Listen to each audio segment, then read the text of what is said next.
Good afternoon, members of the public and members of this committee and city staff. This is the Rules, Elections, and Intergovernmental Relations Committee. I serve as chair. To begin our meeting for today, I'll ask the clerk to call the roll. Yes, Mr. Chair. Councilmember Harris Dawson. Present. Councilmember Lee. Present. Councilmember Rahman. Councilmember Soto Martinez. Here. Councilmember Yaroslavsky. We have a quorum. All right. Thank you so much, everybody, for being with us this afternoon in this chamber. Just to give a little context for what we're doing today and what we'll be doing for the next 4 to 5 weeks in this committee, and then for another amount of time in the full council. The history begins with a charter that was, written over a century ago to incorporate the city of Los Angeles in the state of California. It's had a few updates over time. The last update was 27 years ago, I believe now. In 2022, we had, as a part of a string of a few high-profile scandals, one in particular that involved a recording of members of this council talking about council districts, council members, at least a couple of us who are sitting in on this dais right now, their districts and the redistricting process. Out of that and a series of other, frankly, scandals, others having to do with what happens when there's a vacation of the mayor. The mayor has never vacated the office of mayor in the city of Los Angeles in its entire history before the last day of their term. We had a situation in the early 2020s where there was serious talk of a mayor vacating early, and there was a debate about what would happen. There was a debate about what happens when they are indicted by a law enforcement agency, either at the national or local government. There was concerns about what happens to a council seat when a member vacates for a different reason or refuses to vacate after one of those events. And so those things came together, culminating in the recordings that I described earlier that I'm sure many of you have heard about and perhaps heard. The president of the council at the time, Councilmember Krikorian, with a heavy push from Councilmember Nithya Rahman, formed the Ad Hoc Committee on City Governance and Reform in response to the serious misuses of power among elected officials. It was revealed, among other things, that the rules that we had did not fit the situation that we find ourselves in at this moment. In 1999, when the charter was last reviewed and updated, there was no iPhone, there was no Android. Most of us were not eligible to be on the council at that time for lots of reasons. And the world was a different place. The expectations of Angelenos have changed. The expectation of those involved in governance have changed. The hazards for being in governance have changed as well. Ultimately, the charter is a citizen-driven document, and so the council president Krikorian set up this committee. That committee deliberated in excess of a year and stood up a citizens commission on reforming the charter that also met and had hearings around the city and in this building for about a year. And today we get the first look in a formal way at the recommendations that they have prepared and delivered to the city council. I want to make sure we acknowledge the work of those committee members because it was very, very important work, very, very difficult work. And they were doing that work at a time when trust in government and structures is at an all-time low. So merely raising your hand and saying, I want to be on the committee, made you suspicious to a big part of the world, even though you hadn't necessarily done anything to earn that. The other thing I want to point out about this committee, opened up as much time and space as they could for public comment in as many spaces as they could. And they went to the last possible moment to deliver results. So when we get a report on this today, we're having something that commission hasn't even had. So they didn't even get the opportunity to review what was delivered to us as a formal body. And so we want to make sure we, one, give them thanks, but two, give them grace given the tall task that was in front of them. And I just want to recognize, do we have commission members with us today that are present? You stand up so people can see you. Yeah, let's give him a big, he's getting a round of applause for everybody.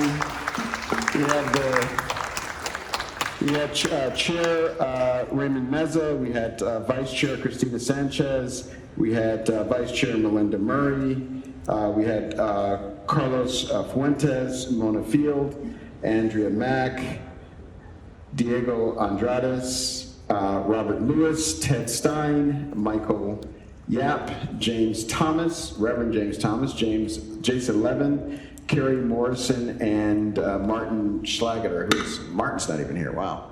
Oh, there he is, Martin, did you stand up? Martin Schlageter, everybody. Those are members who served on the committee during the past year and helped bring us to where we are today when we are taking the baton as the Rules Committee. We will take it as far as we can and we'll hand the baton to the full council. Also want to acknowledge the staff who came on board to help us with this project. The Executive Director, Justin Ramirez, Deputy Director, Max Podemski, and Policy Deputies, Kate Reinhardt and Brianna Scott. Today, we'll begin by hearing from members of this committee. Then we'll hear from the executive director and staff on an overview of this report. Members of this committee will ask any clarifying questions we have at that moment. Then we'll open it up. Today's meeting, the purpose of today's meeting is mostly to hear public comment, so I'm glad so many people are here. So we want to have as much public comment as we can keep a quorum here to hear. In our future meetings, we'll have limited time for public comment. I just want everybody to know that. As we get into the meat of the topics, we'll have public comment, but it won't be open-ended. And perhaps there will be people who won't have the opportunity to speak. And so with that, I want to thank everybody again who's participated in the process and who's still with us. It's been a long, long journey, and it's one of the ways you know how much people love this city. I recognize some faces from way back in the ad hoc committee days and in the council days before that. So we thank you for the time and care that you put into the future of this city. And with that, I'll open it up to members. I'll begin on my left with Councilmember John Lee.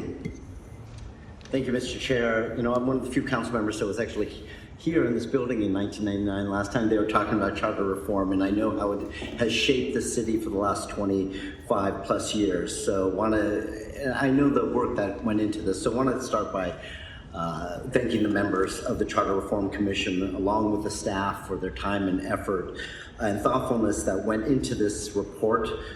Charter reform is, obviously a significant undertaking, and I appreciate the seriousness with which this work has been approached.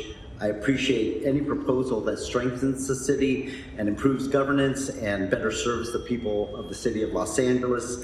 And at the same time, any reform we consider must obviously stand on its merits and truly be in the best interest of this city. I am also cautious about moving forward without a clear understanding of the financial impacts of these proposals. As we evaluate these recommendations, it is critical that we fully understand both the policy and fiscal implications. I look forward to the important discussion and hearing more about the proposals before us, and just want to thank you, Mr. Chair, for your work on this. All right, thank you so much, Mr. Lee. Mr. Soto Martinez. Thank you so much, Council President, for convening us, and I want to echo your words of thanking everyone from the Charter Reform Commission staff and all the advocates who showed up every single step of the way to propose historic reforms to the city's foundational document. The hard work, thoughtful conversations, and many late nights speak to the commitment behind the process. We're set to review dozens of critical changes to how our government operates, from a capital infrastructure plan, to police reform, to increasing the parks budget, to council expansion. But I want to briefly speak to a motion I introduced yesterday regarding allowing the city to implement some form of non-citizen voting in the future. For me, this is a simple issue of fairness. After my parents immigrated here from Mexico, they worked hard, paid taxes, raised their kids in our public schools, but for decades, they had no voice in the decisions shaping their community until they became citizens. That story is shared by hundreds of thousands of Angelenos. And as someone who grew up in one of those families, I believe they deserve a voice in the city they helped build. My parents were lucky to benefit from the Immigration Reform and Control Act of 1986. But since that time, the federal government has not made a substantial change or any immigration reform. And estimates are there is 1 million people living in this region with no pathway to citizenship. This is not a new or untested idea. Cities like San Francisco, along with a number of other jurisdictions across the country, have already implemented forms of non-citizen voting in local elections. But I understand there are very natural concerns, especially when we have a federal government doing everything they can to tear immigrant families apart. That's why my motion takes a measured approach. Even if this is passed in its current form by the council and later approved by the voters, nothing would take effect until a future ordinance is adopted by this council and signed by the mayor. This gives us the time and flexibility to get it right, to build in safeguards, to protect people's security, and to ensure any policy can withstand legal challenges. So while this item is not before us today, I wanted to put this on the record so that it is clear what this proposal does and what it does not do. I also want to highlight one additional priority of mine: public safety and police oversight.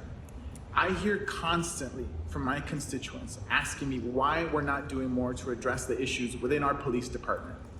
First Amendment violations against press and protesters, engaging with federal agents in our streets, exorbitant liability payouts and overtime costs detracting from other city services, the continued use of pretextual stops that erode so much trust in our Black and brown communities that every single member who is Black and brown on this body has experienced a form of pretextual stops. Every time we push on these issues, we're told all we can do is request that the Board of Police Commissioners take up these recommendations. If we say that our number one job as elected officials is the public safety of our communities, we should have the authority to make the police policy just like we can do for any other department. I look forward to that discussion in the coming weeks. I look forward to engaging with the public, and I look forward to bringing forward to the voters of the city of Los Angeles something that could bring us into 2026. Thank you so much. Thank you so much, Councilmember Hugo Soto Martinez. And then we'll close with members with Councilwoman Nithya Raman, who I just want to acknowledge was the tip of the spear in the struggle to bring us to the point where we are today, and believed enough in the people and the process to invest the time and energy and to take the risk that we come up with something that actually can improve the city for generations to come. So with that, Councilwoman Nithya Raman. Thank you so much, Council President, for those kind words.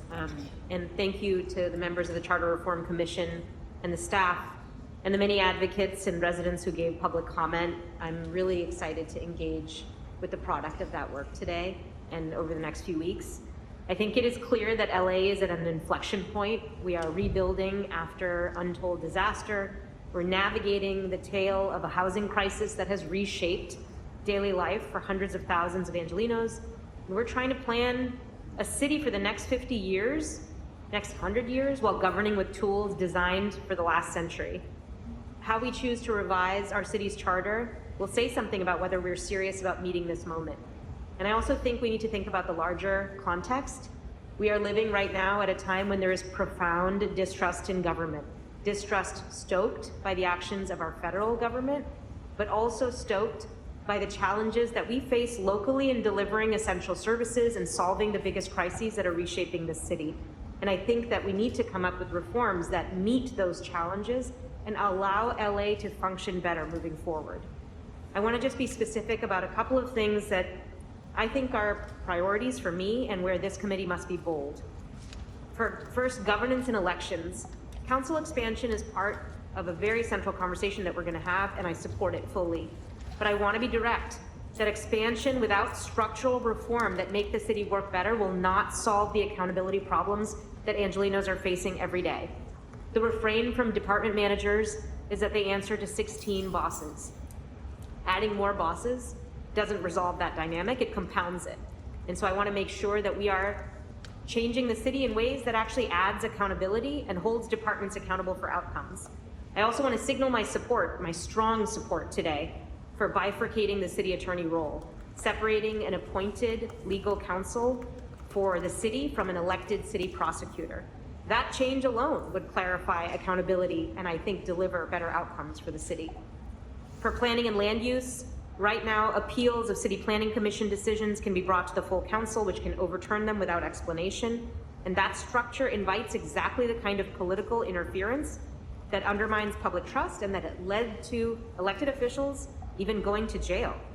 And it has limited our city's ability to build the housing and infrastructure that Angelenos need. And I'm supportive of real reforms here, including thinking about how we use Section 245E. I want to flag something also that the commission didn't move forward on, but I believe remains urgent, which is updating Section 554 to require that the general plan framework element be updated every 10 years. This may sound obscure, but we can't plan or build a 21st century city from a document that predates smartphones. It isn't just a technical detail. Finally, infrastructure and long-range investment. LA is the only major city without a capital improvement program, a gap we must not continue to normalize. A comprehensive multi-year CIP with a real director of public works, with maybe changes that go further than what the commission recommended, frankly.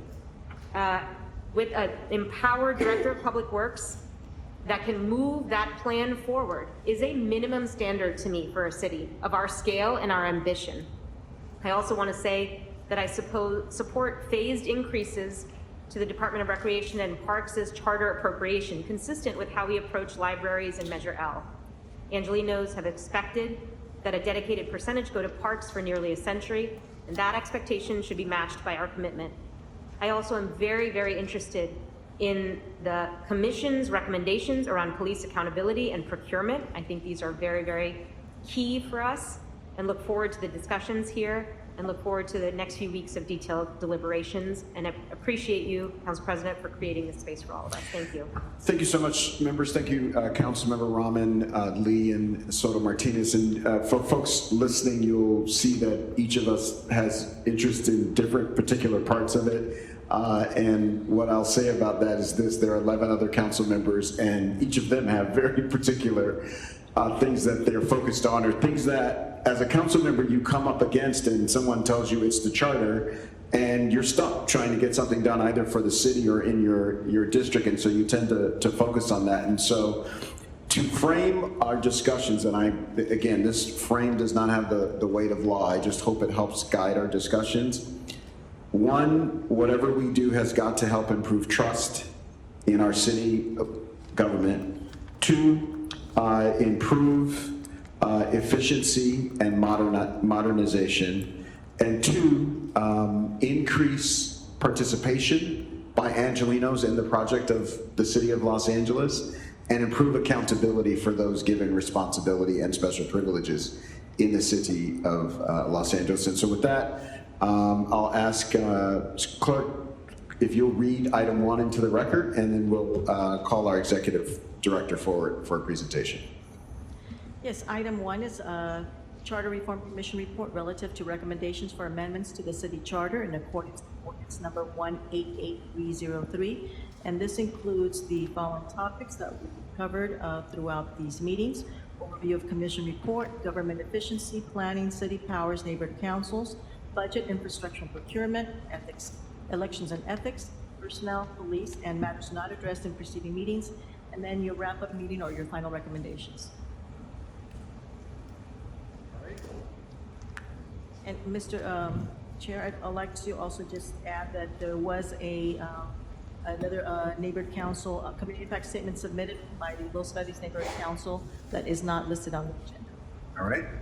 And when we go to public comment, can we front load the community impact statement so that we have those are all organized in one space?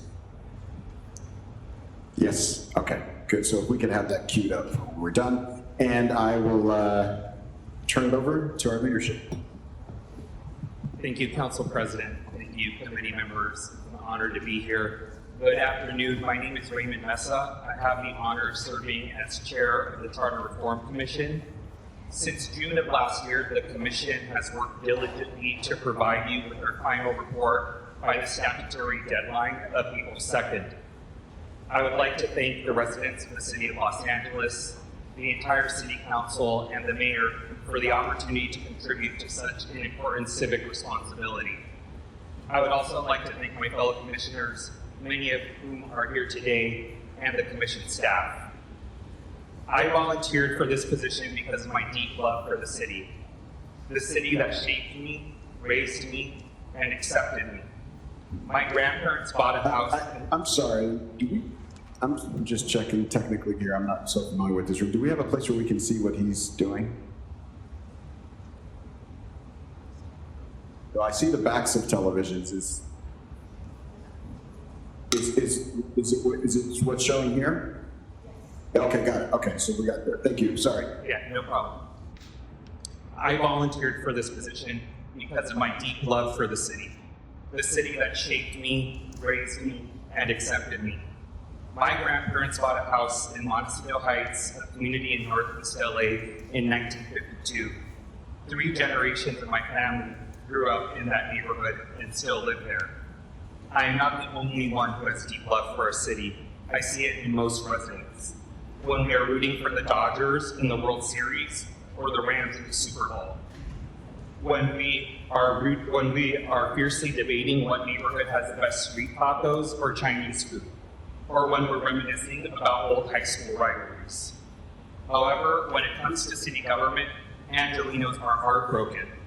Federal bribery and corruption cases involving powerful local officials, FBI raids and long-running investigations, repeated accusations that land use decisions were shaped by money and access, a leaked 2022 recording that showed senior leaders of the city speaking in racist, cynical ways behind closed doors.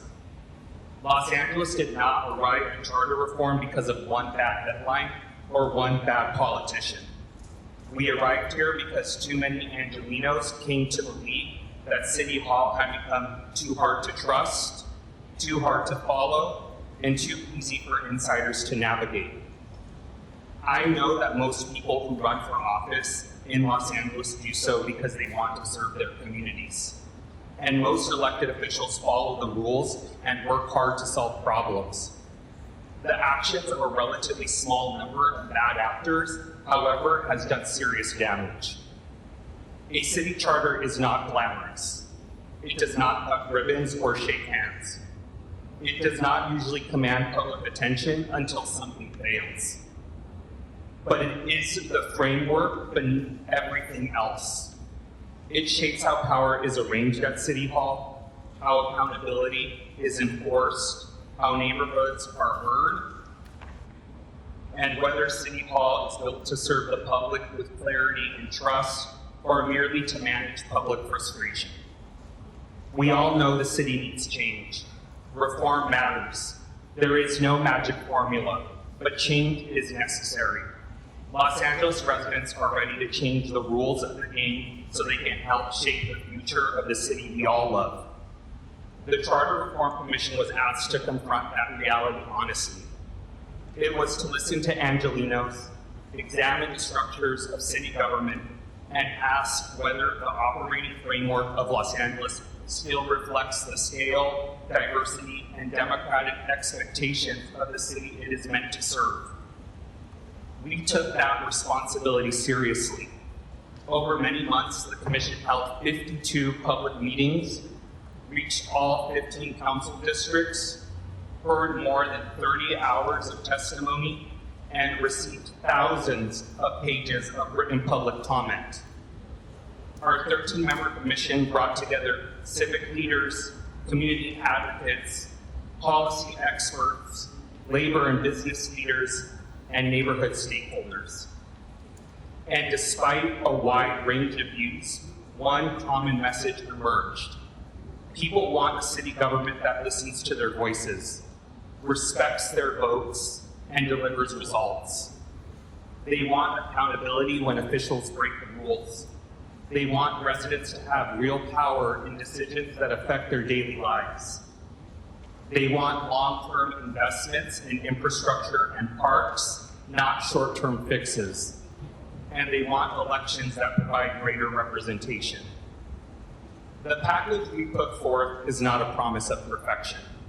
No reform package can perfect public life, and no charter can guarantee wisdom or virtue.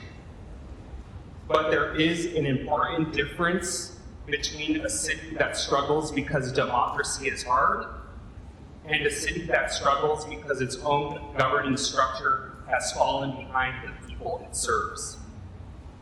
Los Angeles deserves institutions equal to its ambition. It deserves a civic framework that brings government closer to residents, makes accountability more than a talking point, and gives the city a better foundation for the decades ahead. It deserves, in other words, a charter that feels less like an inheritance from another era and more like a framework for Los Angeles now taking shape before us. On behalf of the Charter Reform Commission, I respectfully submit our recommendations for your consideration. Thank you. Thank you, Mr. Chair. Mr. Council President, council members, it's an honor to be returned to you today and discuss with you the report on the LA Charter Reform. Per the city ordinance, the report was transmitted and made public on April 2nd, 2026. This report is a culmination of work that truly got started a year ago when several commissioners and myself were appointed by the City Council to begin this process. At the end of the process, after some waiting, we had 13 Angelinians serving as commissioners that approved the reforms contained in the report. Those 13 commissioners consisted of 8 appointed commissioners appointed by the mayor, the council president, and the council president pro tem. Those commissioners took over 200 applications through an open process for the remaining 5 seats. We have commissioners from across the city, from as young as their early 20s to as distinguished to their late 70s. From first-time commissioners to seasoned public servants representing the diversity of our city. Assisting those commissioners were myself as executive director and my colleagues on the commission staff, including Max Podemsky as deputy director, Kate and Brianna as our deputies. We also had assistance from consultants and an outreach team. The official report structure helps Angelinos understand not only the reforms being proposed in the charter, but how the process since last year helped to shape those reforms. The executive summary gives a quick snapshot of reforms being proposed, a nice elevator pitch of what the commissioners are asking to be placed on the ballot next November.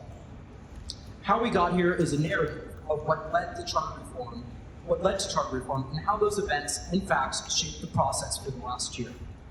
The core themes describe the thesis for the reforms that have been sent to you.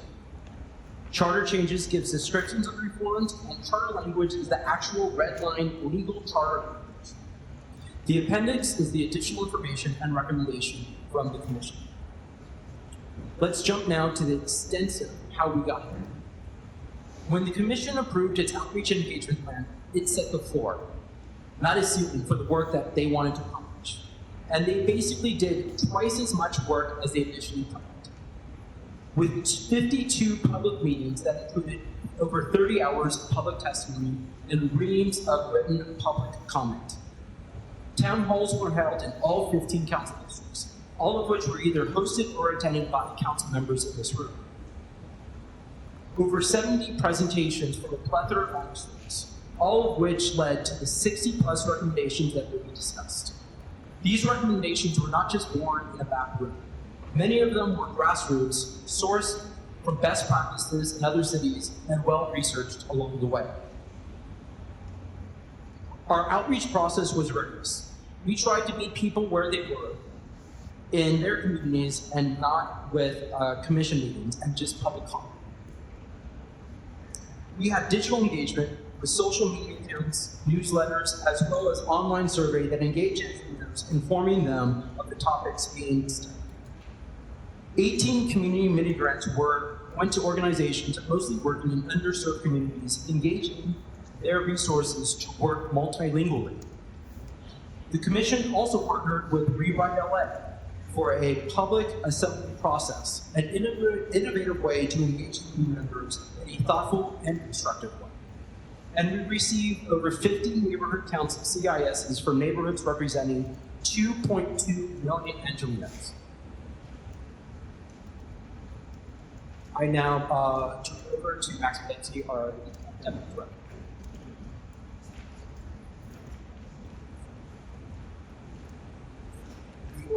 The ordinance that launched this process recognized the need for public engagement to make urban improvements and lay the groundwork for a broader modernization of the charter. The commission took that charge seriously. Max, sorry to interrupt you. The acoustics in this room are really bad. If you could just speak directly into the microphone. Sure. And Okay. be uncomfortably loud, it will help us hear you. I'm sorry. Okay, let me know. Okay. The commission took this charge seriously and sought ideas from across Los Angeles as well as experts from around the country to build the strongest possible reform package for the City Council's consideration. This includes input from more than 18 city departments, boards, and commissions on reforms that would support their work and improve service delivery. The commission heard from 12 current elected officials as well as former public servants, including a former council member and city attorney. Their experience helped ground these recommendations in the realities of government. The commission also looked beyond Los Angeles to learn from best practices in urban governance nationwide. Officials from cities such as New York shared perspectives on budgeting and the role of the city attorney, while academic experts addressed council district size and expanding access to voting. Local nonprofits and community organizations also brought forward reforms focused on improving life in neighborhoods across the city. Altogether, the commission received nearly 300 individual proposals. Those ideas were organized into staff reports, reviewed by subject matter committees, and carefully refined by the full commission. The result is the package of 64 recommendations now before you. The commission believes these recommendations reflect the best ideas from within city government, from communities across Los Angeles, and from proven practices around the country to modernize the city charter and better serve the public. With that, my colleague Kate will walk you through the recommendations.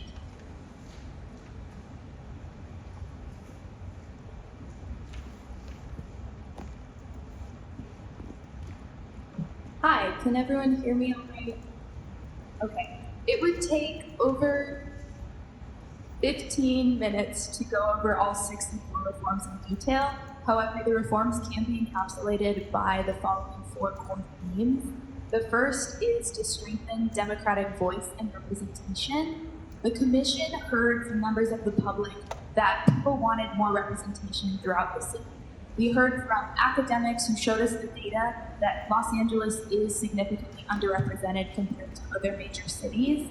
So the commission put forward reforms to give Los Angelenos more voice, such as expanding the city council and increasing the voting electorate by lowering the voting age to 16, and more choice by recommending reforms such as ranked choice voting.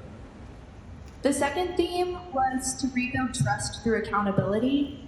City Hall scandals exposed that there were major gaps in ethics enforcement and oversight, and the commission sought to expand on reforms from Measure BR to really recommend reforms to rebuild trust for Angelenos, including clearer rules for suspension, establishing an inspector general and strengthening the ethics commission, and also tightening campaign finance laws. The third core theme was to improve long-term planning and service delivery throughout the city. We know that Los Angeles has lacked a coordinated infrastructure plan and centralized financial authority.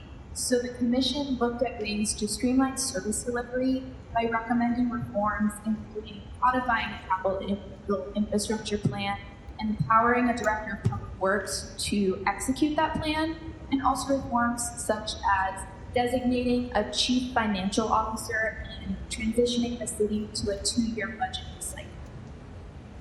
The fourth core theme was to modernize the government structure for the city of 4 million. In 1924, when the charter was first adopted, the city had less than 1 million residents. Since then, we've grown by a threefold, and the charter's only been updated a handful of times. So the commission really looked at ways to modernize the city by recommending structural reforms, such as bifurcating the city attorney's office, and ways to streamline land use processes and update procurement rules, and also a really important reform to codify a periodic charter review process that happens every decade, so that there are ways to update the city charter without going through the process that our commission went through, and really making sure that those systems are in place. With that, I will invite my colleague Brianna up here to close this out.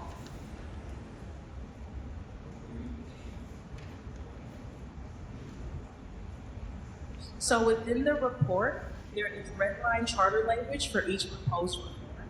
And with the exception of bifurcating the city attorney language, all of the submitted red line charter language has been vetted by the city attorney staff. In the appendix, so the appendix includes the charter language explanations, accompanying the ordinance recommendations, outreach and engagement breakdowns, and additional recommendations, including from the Black Workers Center, from the and more, for the council to consider. So our website is the home of all of the work that the commission has done since June. We've linked it in the slides for your convenience, and here you will find all of the staff reports and memos, all of the neighborhood council statements we received, letters from colleagues, elected officials and departments, all the links to the meetings that the commissions have had, all the recordings and the minutes, and so much more. And we'd like to thank you for allowing us to present today. We look forward to assisting you in this process and answering any questions that this committee and the full council may have during your discussions.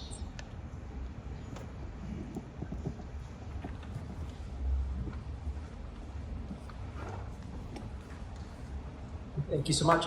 Thank you, council members. We're happy to take any questions. I know, as the council said, we'll get into the subject matter in detail. So happy to take whatever questions you want to put our way. Commissioner members here as well. All right, thank you for that overview, and we'll have some discussion now if the members like. I'm going to also ask that everybody hang around, because we'll get comments from the public as well, some of which might be able to be addressed by you all right on the spot. So that would be my ask. And with that, I'll open it up for members. Mr. Lee, anything at this time? Okay. Councilmember Rahman? Nothing. Senator Martinez? Yes, Council President. I'm not sure if there was a comment made that we have language for everything except the bifurcation of the city attorneys. Yes. The city attorney. Sure. Thank you so much for that question. So, as we noted, we had a great working relationship with the city attorney staff. They helped us from day one, and all the charter language except for the city attorney section was written in hand with them. They were meticulous in helping us, especially when it comes to just going over minutes and sort of capture the commissioner's intent.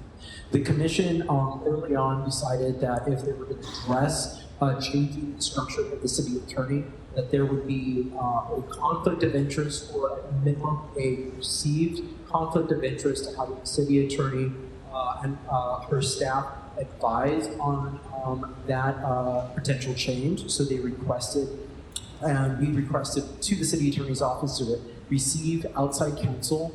Initially, that request wasn't moved forward. The commission voted together as a whole to ask the city council and inform city council of their request. At that point, this was probably in the beginning of this year, this calendar year, that request, city attorney decided to move forward with the request, and we started the process for engaging outside counsel. We literally got up to the last second of the clock with trying to get that process completed. We almost had, we basically picked an outside counsel firm, but we weren't able to get it onto the next day's council meetings calendar in time before you all went on, before one of your recesses. So at that point, we ran out of the clock. The commission work kept on moving forward. The work that you see in front of you that does deal with the bifurcation does reflect what the staff did. I am a lawyer, but I'm not functioning in this manner as a lawyer per se, and I'm not putting myself out as saying that this was reviewed by legal staff. But this was our best attempt at putting this together and sending it to you. And we would recommend, Commission would recommend, since they are still going forward with bifurcation, either this body makes the decision to go for outside counsel or not if they decide to still move forward with bifurcation. And I guess maybe this is a question for our current city attorney staff. So how are we going to be able to deliberate that subject if there is not being giving recommendations from the Charter Commission? So as we told the commission at the time, and I believe the Rules Committee, we don't believe there is a conflict, and we're happy to advise and draft language for you as you wish. So we stand ready to do that at any time. So if I could just jump in here for a second. So I just want to get super clear on the process. You all chose, you decided on a firm. Yes. And you prepared something for council, but not in time before. Not in time. We went on just recess. missed the buzzer. We're working. Yeah. So that firm has been identified, Yes. but not, they don't know that they've been identified. I had initially reached out to them and told them that we were going to try and get the process across the finish line, but I wasn't sure if Got we it. were going to be able to. Yeah. But Okay. they know. Yeah. Okay. Yeah, I mean, I don't know where I'm going to land on that particular issue, but I want to be able to have all the information and the resources available for this committee to be able to even entertain that. It sounds like we might. Do you believe we will be able to have all the resources and information for us to make that decision as from the commission's perspective? I think the commissioners believe that definitely you've been given a lot of research and study on just at least the initial decision to bifurcate and the reasonings behind the bifurcation. It's the red line charter language that might need another pass by a set of legal eyes to make sure, again, if the committee and the council decides to move forward with bifurcation in the same structure that is being proposed by the commission, that you have a set of legal eyes, an outside firm, review it and make sure that it's done properly. And it's your opinion that it should be done by an outside firm? It is, and the commission voted so, Okay. unanimously. All right, thank you so much. If there's no other questions, I'll ask City Attorney if you can prepare us for public comment. Thank you. Sure. So the rules for public comment are very simple. It's one item. It's a special meeting, so there's no general public comment, so it'll be 1 minute per person. But I believe you said that we're going to do 2 minutes per person? Okay, very good. And I believe you said we were going to start with community impact statements? Okay, so if there are any designated representatives from neighborhood councils with community impact statements, would you please come forward? Okay, I see one. Okay. So you'll have 5 minutes to speak. If you want to speak in your personal capacity, you can do that for a minute or 2 minutes with everybody else. And when you're done, I'll check to see if there are any other community impact statements in the room. So the floor is yours. Oh, 1 second. Oh, we're trying to get the timer to work.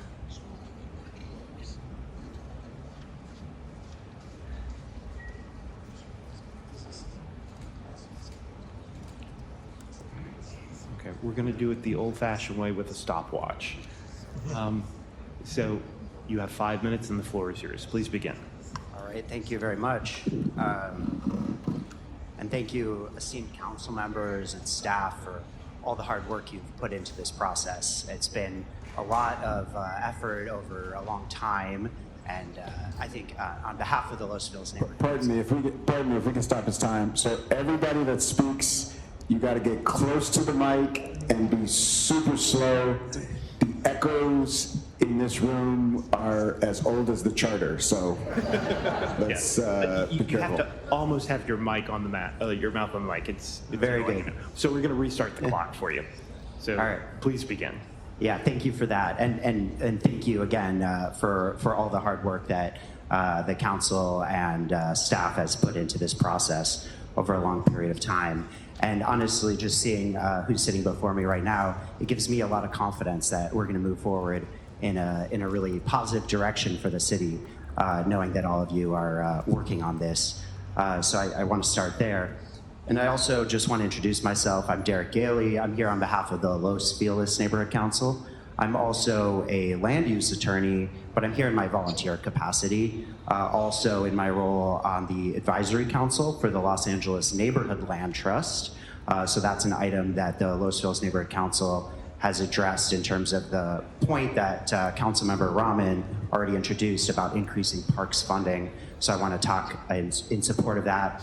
And then I also want to address some broader points that the Los Feliz Neighborhood Council adopted as well in another community impact statement. I also just want to mention that I appreciated the executive director pointing out the role of the Civic Assembly that was able to participate in this process as well. With the Rewrite LA Coalition, I was able to help organize and moderate that process. Again, I just think this has been really robust, and I just applaud all of you for creating so many opportunities for public engagement throughout this process. As I mentioned, the Los Feliz Neighborhood Council adopted multiple community impact statements on this. I'm chairing our ad hoc charter reform committee, so we've spent a lot of time just as a neighborhood council considering all of this. One of our community impact statements focused specifically on increasing parks funding under the charter, and we're supportive of that. And I'll circle back to how important that is in just a moment. But I also wanted to mention that we had some broader comments that we made that I think are also very in line with where the council members stand and the recommendations of the Charter Reform Commission.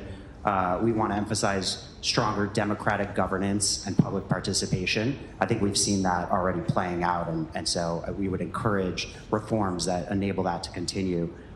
We also think it's appropriate to have more independent, ongoing, and issue-specific charter reform so that it's not, left again for such a long period to have to try to reform everything all at once. We do think there's really an opportunity for a stronger role for neighborhood councils and community bodies in charter reform as well as city governance. We think there are ways that neighborhood councils and community organizations can be empowered to participate constructively and really move forward the work that you're all doing. We support better planning, housing, budget, and capital governance. I think there's a lot of ideas before you to do that, and we're very supportive of some of those reforms. Stronger independence for the city controller and fiscal oversight is another item that we emphasize, and stronger public accountability and civil liberties protections, especially as it relates to police reform. So again, we appreciate you for taking up those issues. Within that broader package, parks funding really stands out. It's one of the most concrete, urgent, structural, and voter legible recommendations before you today. It's exactly the kind of charter reform that voters can understand if that makes it to the ballot. The core point there is amending Section 593, doubling the Recreation and Parks Charter allocation from 0.0325 to 0.065. The allocation has been effectively frozen since 1937, and the long-term underinvestment in our parks is clear. The Parks Needs Assessment, which was recently conducted, was very comprehensive and identified enormous capital need and major deferred maintenance. We want to emphasize that parks are essential civic infrastructure, not a luxury. It matters for neighborhood livability, public health, climate resilience, public realm quality, recreation and youth programming, and open space as a necessary complement to housing growth and a more complete city. So we really appreciate you taking up that issue, the motion that Councilmember Rahman already introduced and was passed, and moving forward on that piece. But we just want to urge support for the broader charter reform package. We especially urge support for the parks funding recommendation as one of the clearest items before you. But overall, we really appreciate the work you've all put into this, and thank you again for the opportunity to address this body. Thank you very much.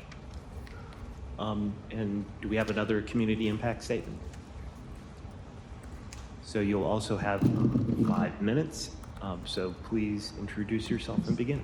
Yes, my name is Clara Solis. I'm with the Historic Highland Park Neighborhood Council.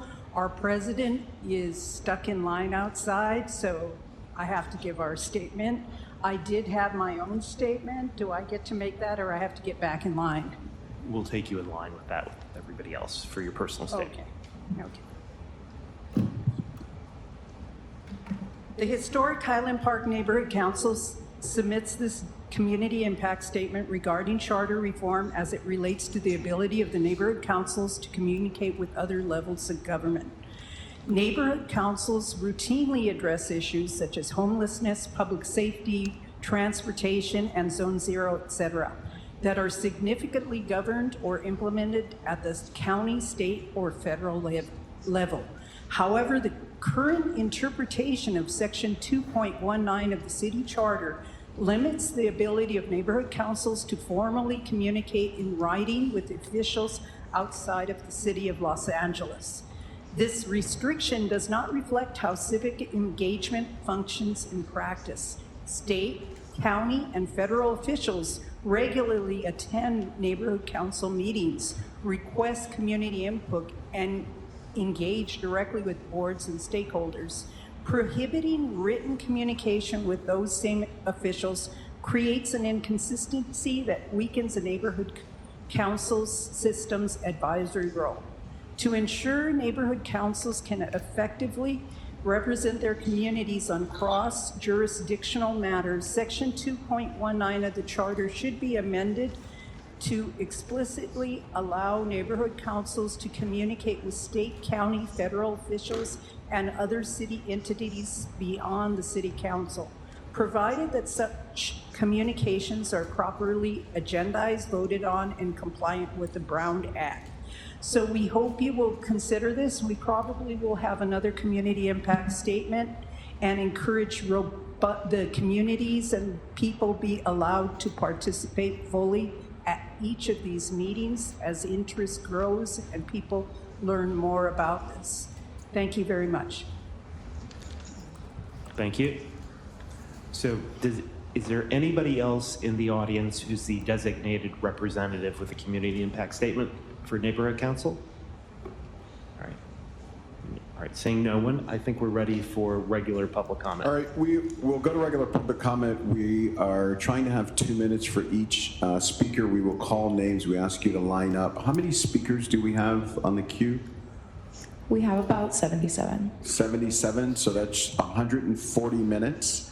So it takes us right up against 4 o'clock, at which we will lose quorum at or around 4 o'clock. So if folks can line up, get to the mic, you're not required to take the full 2 minutes, but let's try to be as efficient as possible. Great. Thank you, Council President. I'll begin by calling the following names: Sarah Wiltfong, Alexandra Morales, Darren Gold, Robert Nickel, and Godfried Lata. Thank you. So if your name was called, please come up. It doesn't matter what order your name was called in, but please don't come up until your name is called. And we're going to set the clock for 2 minutes, and the floor is yours. Please begin. Thank you. Good afternoon, council members. My name is Sarah Wiltfong, and I'm here on behalf of the Supply Chain Federation. We represent ports, warehouses, transportation, retail, labor, and other key parts of the supply chain. And I'm here to address the proposed charter amendments for the Port of Los Angeles. The Port of Los Angeles is not just a local asset. It is a national economic engine and a critical link in global supply chains. Millions of jobs across the country depend on its performance, The charter amendment proposals under consideration would inject uncertainty into core operational leasing and investment decisions. That's a serious concern for those of our members who are making long-term logistics and supply chain commitments. Shipping lines and cargo owners choose gateways based on efficiency, predictability, and cost. If Los Angeles continues to be seen as more unstable and more unpredictable, cargo will move to other parts that are aggressively expanding and taking our business and jobs with it. We respectfully urge the committee to maintain the existence of government's framework and avoid changes that would weaken the port's competitive position. Thank you. Thank you. Please. Good afternoon. My name is Alexandra Morales, and I'm here on behalf of Immigrant Defenders Law Center. IMDEF serves over 30,000 individuals annually with deportation defense and legal and social services. Every day, we work with Angelenos navigating deportation proceedings, people who call this city home but are forced to fight for their basic rights and dignity. I urge you to adopt a charter preamble that affirms compassion, fairness, due process, and supports for all our residents, regardless of their immigration status. In Los Angeles, immigrants are not on the margins. They are central to who we are. Nearly 1 in 3 Angelenos is an immigrant, and close to 40% of our city residents are foreign-born. Immigrants make up nearly half of our workforce, and in California, nearly 1 in 2 children have an immigrant parent. So this is about aligning our charter with the reality of our city today. At a time when immigrant communities are facing real fear and harm in Los Angeles should be clear. Due process is not conditional, and dignity and inclusivity is not up for debate. Los Angeles has always led with values. This is a chance to reaffirm them in the charter. We urge you to move this forward. Thank you.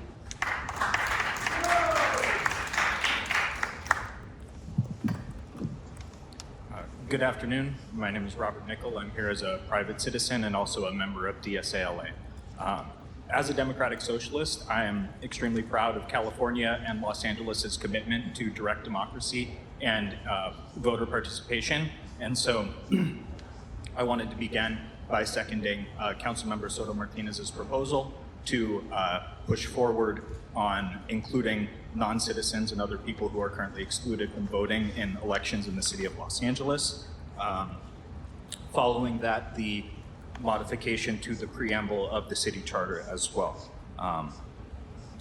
Moving on, in addition to that, added democratic improvements would be supporting the expansion of the number of city council districts, as well as increasing the frequency of charter reform to every 10 years instead of every 25 years. Following that, I'd like to support the measures that LA Forward has put forward for police accountability, allowing the chief of police to remove officers with history of harm, and requiring that the LAPD adopt measures that were passed by city council. Finally, I would like to support increasing the parks budget. Let's bring more green space to all people of Los Angeles and expand access in places that are currently underserved. Thank you. I yield the remainder of my time. Thank you. Godfrey Plata, Deputy Director at LA Forward. I am so proud of LA Forward community members for truly running with the charter reform process from the ad hoc committee through the commission, and this week your offices started receiving 6 different sets of emails uplisting 12 different reforms that we are championing. 1, council expansion to 25. 2, 3 different police accountability reforms. 3, rethinking the city attorney's office. Note the commission proposes a bifurcation. We are proposing a trifurcation we hope you look at. 4, an updated preamble that paves the path to due process for immigrants facing deportation defense. 5, not only a 5-year CIP process to be implemented immediately, but also a director of public works to ensure accountable leadership of the CIP process. And 6, a good governance package that uplifts a 2-year budget and urging participatory budgeting, periodic charter review, further enabling the ability for the city to pursue public financing, and the ability to suspend officials facing criminal proceedings. Your offices will get a letter laying out specificities where we deviate from the commission's proposals, but I'll spend my remaining time on the trifurcation of the city attorney's office. Here are the 3 parts. 1, an elected city prosecutor that oversees an office which has a criminal branch which prosecutes misdemeanors and infractions, and a public rights branch which brings civil enforcement actions in the name of the people. This is the model followed by the city of Long Beach. 2, an appointed corporation counsel or city attorney. This is the model of nearly all major cities outside California, including New York City and Chicago.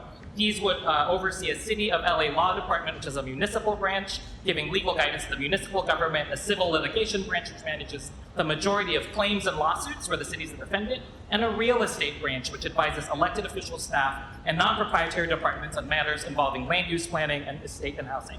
Third, differently from the Commission's proposal, a legislative council like peer cities in New York, Chicago, and Seattle, responsible for drafting legislation and advising you all as council. Thank you. Before the next speaker, I'd like to call up another 5 names. Jesse S., Nancy Yap, Gladys Solis, Josh Geller, and Sakai Koyama.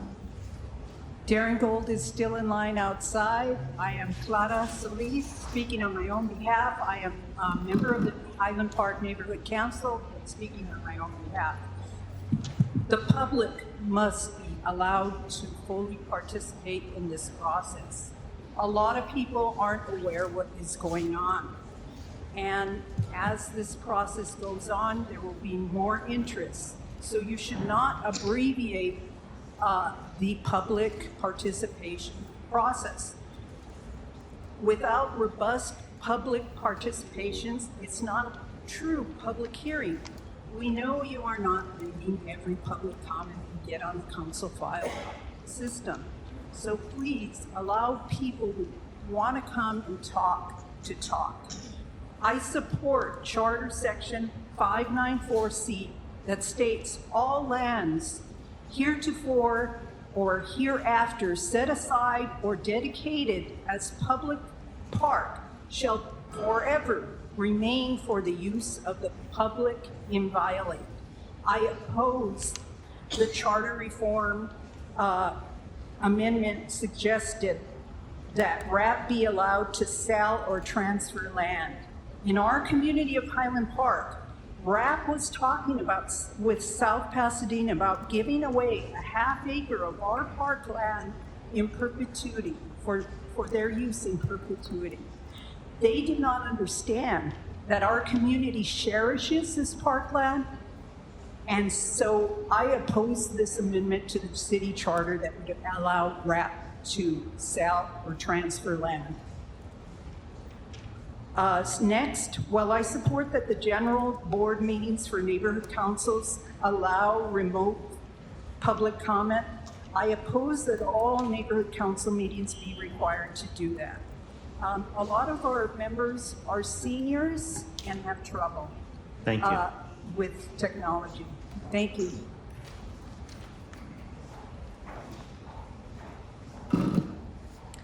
Hello. For those of you I haven't met yet, I'm Justy Sexton, one of a small crew here who attended most of the charter reform meetings. I made it to 48. So we understand the scope of what's before you today. Good luck. We're here if you need us. I'm in support of intelligent council expansion, acknowledging there are many nuanced subpoints to doing so, enabling the expansion of voting rights, both by age and residency, and ranked choice voting. Increased representation isn't easy, but it's correct action, what the people of LA deserve. Some of the reforms I'm conceptually in support of, though, aren't ballot ready, including the currently written 5-year CIP, which is written as forward-looking and doesn't properly account for the maintenance to keep our city running, which, as you already know, will continue to create a costly liability payouts. And the police liability insurance recommendation. While I absolutely encourage the city to explore this option and have met with members of the Budget and Finance Advisory Committee about so, the reform is written as a non-starter, as policy limitations suggested aren't marketed available. I'm happy to review those details with any of you at a later date. The reform at the center of my focus, however, which is language and ballot ready, is applying city ordinances to the LAPD. Ensuring city ordinances apply to all departments isn't radical, it's long overdue housekeeping and a small fix with an outsized impact that could save people's lives. Despite all claims by the California Post, it doesn't drastically change anything overnight, move management to city council chambers. It does something much more fundamental and removes the structural barrier to change. It opens the door for future motions to be debated, refined, and enacted through the democratic process. But without it, that door stays closed. A door that liability payments, First Amendment protection, and ending pretextual stops currently remains locked behind. And Los Angeles deserves better. Thank you.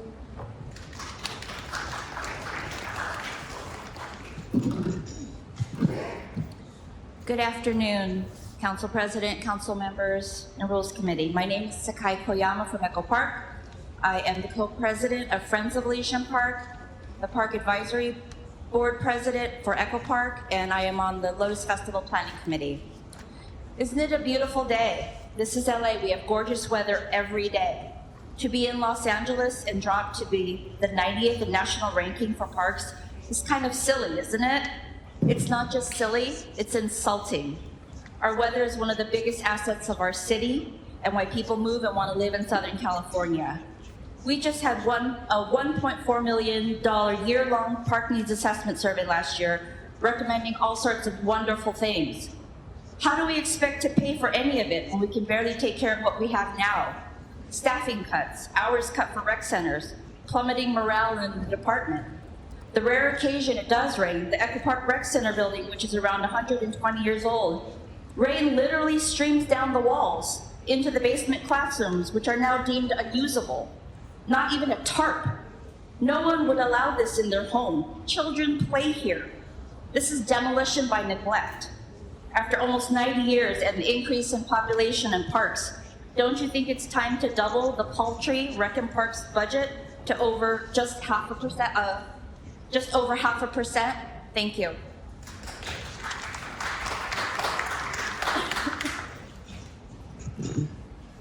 Good afternoon, Mr. Council President and committee members. Thank you for your time this afternoon. I'm Assistant City Attorney Joshua Geller. I'm here in my unofficial capacity as the Vice President of the Los Angeles City Attorneys Association to express our strenuous opposition to bifurcating the City Attorney's Office. We do understand the concerns that many members of the public and members of this body have raised. However, we have grave concerns that we're going forward with this proposal at this time. Many of our members have served for over 2 decades across multiple city attorney administrations, and we have seen how politics is an inescapable part of how our office works. For those of us on the non-prosecutorial side of the office, we fear that creating an appointed city attorney would only amplify the political influence and interference in how we do our jobs. Those of us on the prosecutorial side of the office see the logic in having an elected city prosecutor, but fear that will stifle the career aspirations and long-term mobility that is possible because we all work for a unified city attorney's office. Ultimately, our clients and the citizens of Los Angeles would suffer irreparable harm if the office is split into, or possibly 3. Unfortunately, sometimes the job of a lawyer is to say no, you can't do that. And we know clients don't like to hear that.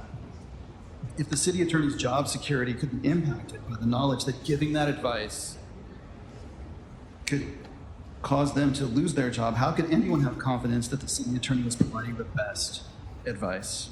Would a city attorney appointed and accountable to the mayor as proposed by the Charter Commission, like any other GM, be truly independent? As general counsel to the city's 3 pension plans, I've seen firsthand how serving an independent elected official provides a buffer against political pressure to influence legal advice to support a particular constituency or policy goal. I would like to think that our members have the personal and professional integrity to process that input appropriately and maintain our professional and ethical standards, especially when the elected leader of our office supports that independence. What happens when the job security of our appointed leader depends on how a particular client reacts to our advice? Thank you. Thank you very much. We've submitted a comment letter as well with more details. Sure. Thank you. It's your time, Mr. City Attorney. Before the next speaker begins, I will call the following names: April Thomas, Jason Greenwald, Georgia Flowers, Andrea Mack, and Yuvia Aras. Please begin. Great, thank you so much. My name is Nancy Yap. I'm the Executive Director of CAUSE. I'm also the previous president of Arts District Little Tokyo Neighborhood Council. Mostly just want to shout out the neighborhood councils for all the work they did here. It's been amazing to be part of this community of Angelenos who care about our city. Thank you to the commissioners for your work and to this committee for your service and your leadership. Speaking as an individual, we have a long way to go in engaging the multilingual diversity of Los Angeles, in earning more of their trust, and in serving them as Angelenos, something our communities want to be a part of solving. Thank you to the Commission for including us in these conversations and for listening to our concerns. That process gave me a chance to learn more about Asian and Pacific Islanders from the leaders and community members and the challenges they're facing here in Los Angeles. Wayfinding challenges, services challenges, engagement challenges. Building language access into the charter as a core value is a beginning that can strengthen trust and invite collaborative problem solving. Expansion with infrastructure reform can help the diversity of our communities have increased access to those who advocate for their day-to-day needs, hopefully close to the recommended 25 districts. Finally, thank you to everyone in this room. I've learned so much about LA in this process, and I look forward to continuing to improve this city together. Thank you, everybody.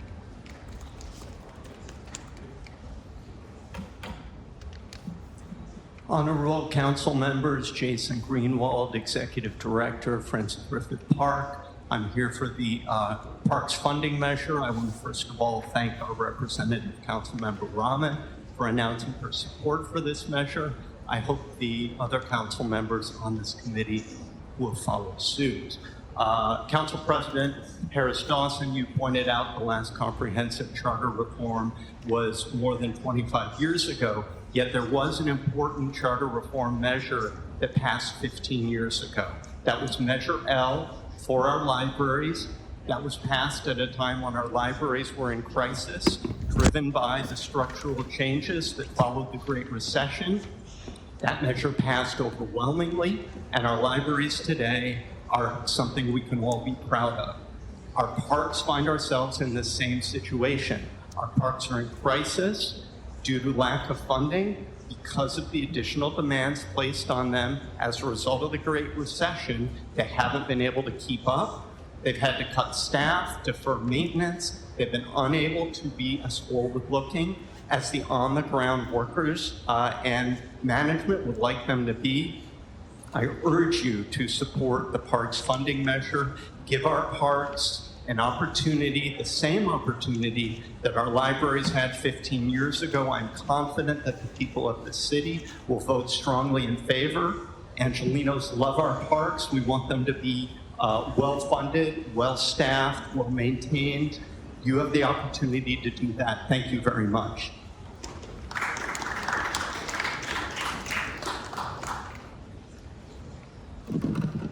Good afternoon, council members. My name is Georgia Flowers Lee. I am here representing United Teachers Los Angeles. And I'm here today to urge you to support the Los Angeles Black Workers Center's charter reform proposals. At its core, this is about access and accountability. For too long, our city's hiring systems have made it harder, not easier, for Black workers, brown workers, and working class Angelenos to access stable, unionized public sector jobs. That's not a coincidence. It's the result of policies that haven't been updated to reflect the needs or values of our city. These reforms offer a clear path forward by modernizing hiring and testing, establishing independent oversight, and requiring workforce equity audits. We can begin to dismantle those barriers. By creating a public service career pipeline and prioritizing inclusive recruitment, we can actively open doors instead of quietly closing them. I also want to ground this in what it means for our communities. When families have access to stable, well-paying public sector jobs, it creates real stability, less displacement, stronger neighborhoods, and better outcomes for young people. As someone who works closely with youth, I can tell you, when families are supported, students are more focused, more engaged, and more likely to succeed. This is not just a workforce issue, it's a community stability issue. It's about whether the people who built this city can continue to live and thrive in it.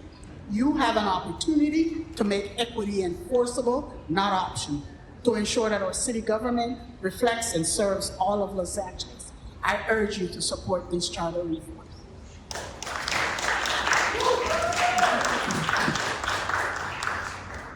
Hi. Hi, council members. My name is Indira Mack. I am one of the city charter reform commissioners who worked on the recommendations in front of you today. I'm here today on my own individual capacity here because I believe in the process of public comment and in public engagement.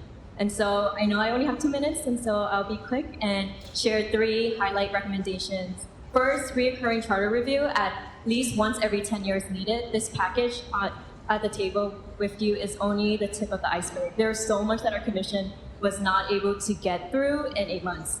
So let's not reinvent the wheel and have to start over again in another 30 years. We need ongoing governance review to have a city that functions for its people. Second is language access. This recommendation is hidden and it lives on page 33. This recommendation came directly from community input. 6 of our commissioners met with over 10 API organizations in LA City, speaking with executive directors and community leaders about every single charter topic. The biggest takeaway we heard from API communities is that language continues to be a major barrier to the API communities in accessing city services. So we need to brainstorm and think about better ways for us to communicate with our residents in the languages that our city speaks. Please move this recommendation forward. It is on page 33. Lastly, we need a real conversation around city council expansion. Residents don't feel like constituents' needs are being met. And so what are we going to do about it? Smaller districts will allow for more representations. I'll leave you with those 3 recommendations for now, but happy to be a resource to your committee. Thank you so much for your time.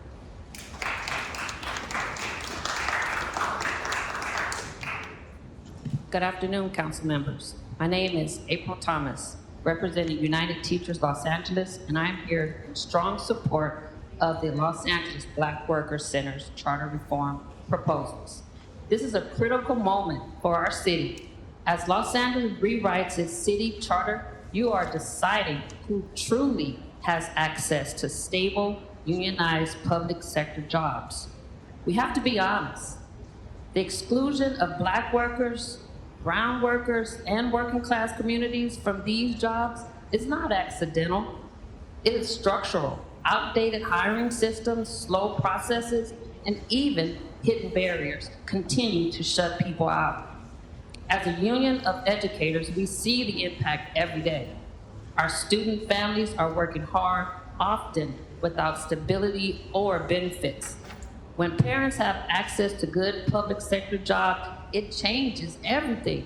Housing becomes more secure, healthcare is accessible, and families have more time and capacity to support their children. That stability shows up in the classroom. I am a teacher and I know it. Students are better able to learn and thrive. That's why these reforms matter. Modernizing hiring, creating independent oversight, building career pipelines, and enforcing workforce equity will open doors that have been closed far too long. These changes will make fairness real and accountability permanent. This is about rewriting the rules so that they work for everyone, including families I serve. I urge you to support the charter reforms and stand on the side of equity, opportunity, and justice. Thank you. Before the next speaker begins, I will call the following names: Max Clark, Rob Kwan, Jazari Taylor, Georgia Lee, and Jester J.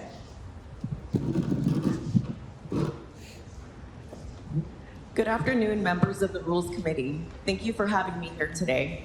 My name is Yuvia Arras, and I'm here on behalf of Ascot Hills Park and El Sereno, and really every park in Los Angeles. Parks are not amenities. They are lifelines for our communities. In neighborhoods where green space is scarce, parks are where kids play, elders walk, communities breathe, and nature thrives. 5 years ago, these data points break my heart, but I have to say them. 5 years ago, LA ranked 49th in the nation for parks. Today, we rank 90th. We're going in the wrong direction. We all know this. In communities like Boyle Heights and South LA, residents have 80% less park space than wealthier neighborhoods. That is not an accident. It's a funding formula that has not changed since 1937. And we feel it. At Ascot Hills Park, we fight for every single resource, every program, every trail maintenance request. We do it because our communities deserve it. Families in El Sereno deserve it. The kids in my community deserve it. Parks are also public safety infrastructure. After-school programs keep kids connected to their communities, to mentors, to nature, before outside influences fill that void. Working families depend on that, and this cannot wait. No new taxes needed, just a long overdue commitment to treat parks as the public health infrastructure that they are. I urge this committee to move the charter funding for parks measure to the November ballot. Let the voters decide. We will show up because we always do. Thank you.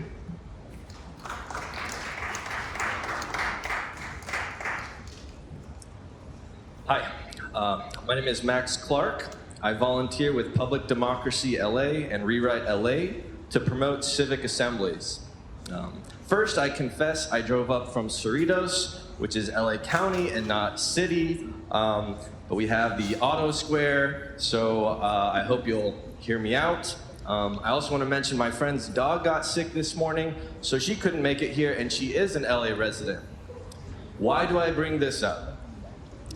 Every time I speak before a city council, I'm reminded of the sacrifice it takes to show up here and how little time I get to speak, even if it's bumped to 2 minutes. Finally, I remember how nervous and panicked I get while speaking.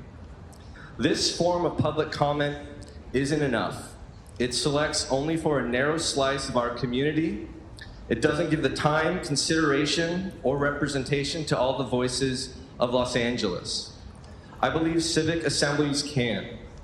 Civic assemblies are formed through sortition, which just means random selection. It's how our juries are formed. Randomness ensures it's representative of the community. And in a civic assembly, the people come together to talk about a single issue. They're given time, resources, and access to subject domain experts. It could be about Parks and Rec, fire resiliency, workers' rights, cops, or like we did with the Rewrite LA Charter Assembly, we talked about the council size and structure. I want to say thank you to the commission and to Commission Chair Raymond Meza for allowing us to convene a civic assembly in LA. And I want to urge this council to consider the use of civic assemblies and every activist in this room to learn about this democratic reform. Thank you. Buenas tardes, good afternoon, members of the Rules Committee. My name is Jazzery Taylor, and I'm the policy advocate with the national organization called Latino Outdoors. We respectfully urge you to advance the proposal to double the Los Angeles Department of Recreation and Parks charter allocation from 0.033% to 0.65%. I ask you to think about right now as you're sitting here, where's your favorite park? Maybe it's the last park you just visited. Access to safe, clean, and well-maintained parks is essential to our community's health, well-being, and quality of life. Latino Outdoors partners with communities and organizations across the city of Los Angeles, including our Los Angeles Regional Volunteer Team, with over 200 volunteers nationwide.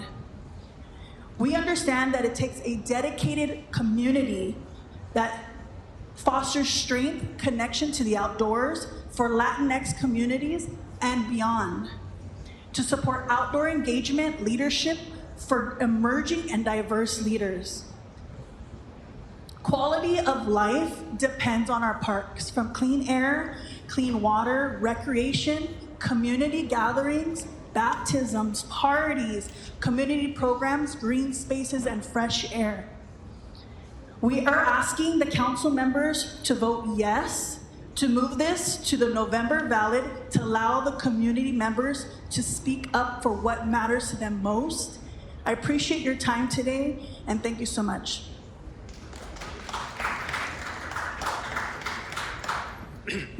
Good afternoon to the honorable members of the Rules, Elections, and Interrelational Relations Committee. My name is Jesse Jersey, and I serve as the Vote 16 California Twitter administrator. I'm also one of the Vote 16 advocacy pioneers on the West Coast, long before America had a single city with it, and before some Bay Area cities had passed it.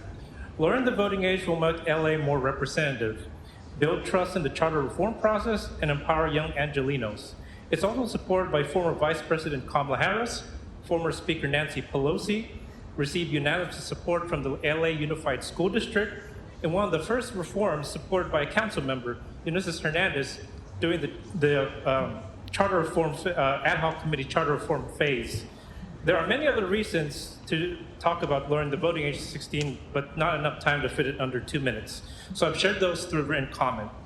I humbly request that the committee promote the recommendation to lower the voting age to 16 and place it as a ballot measure for this November. Thank you very much for your time and consideration, and thank you very much for your service to the city. Thank you.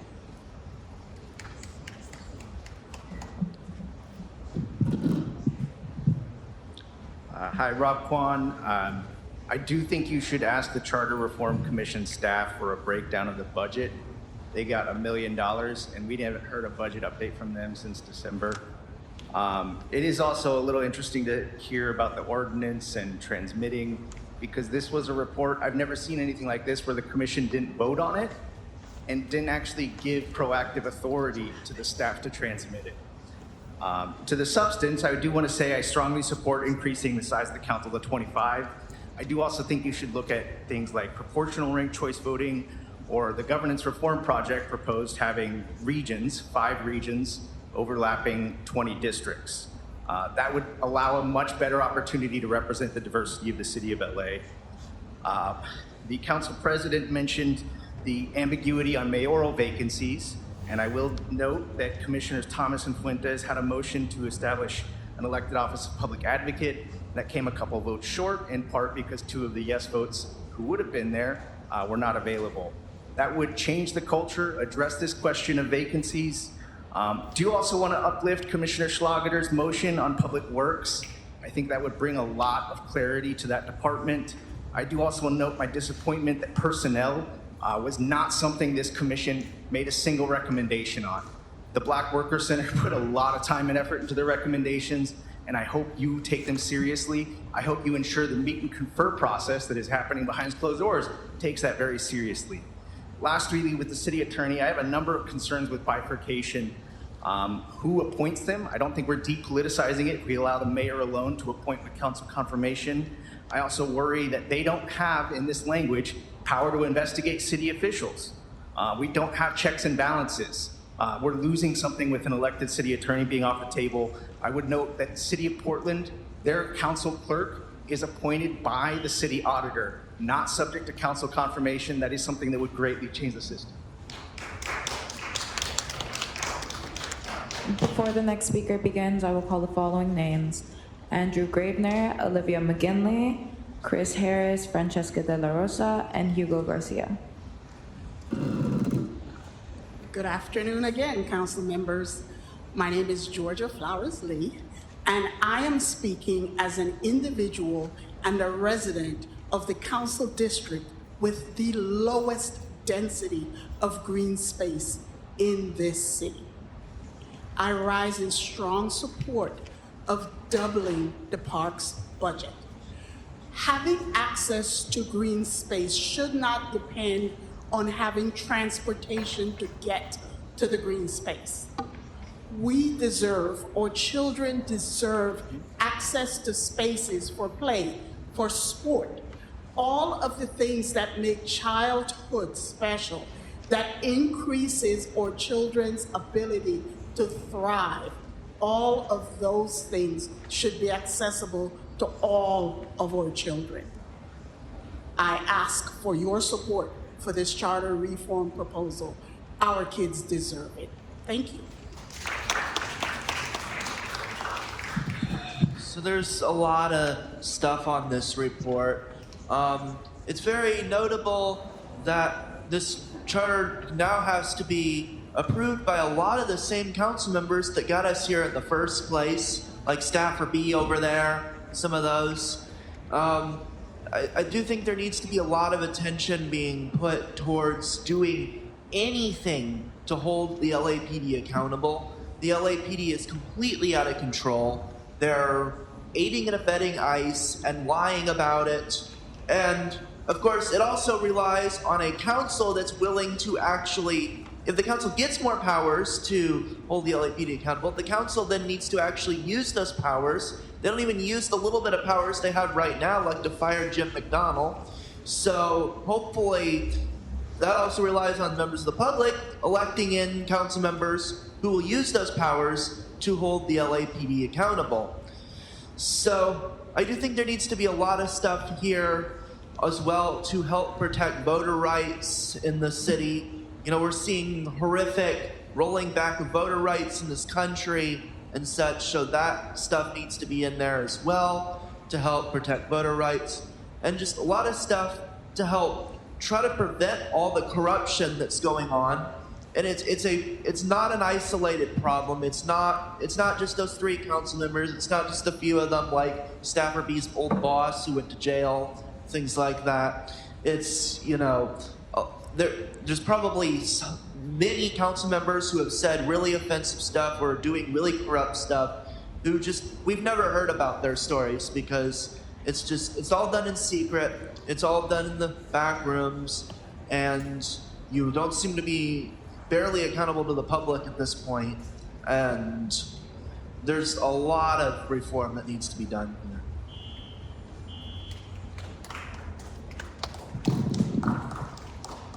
Hi, my name is Olivia McGinley. I live in Glassell Park, and alongside LA Forward, I'd like to lift up a couple of reforms, the first one being police accountability.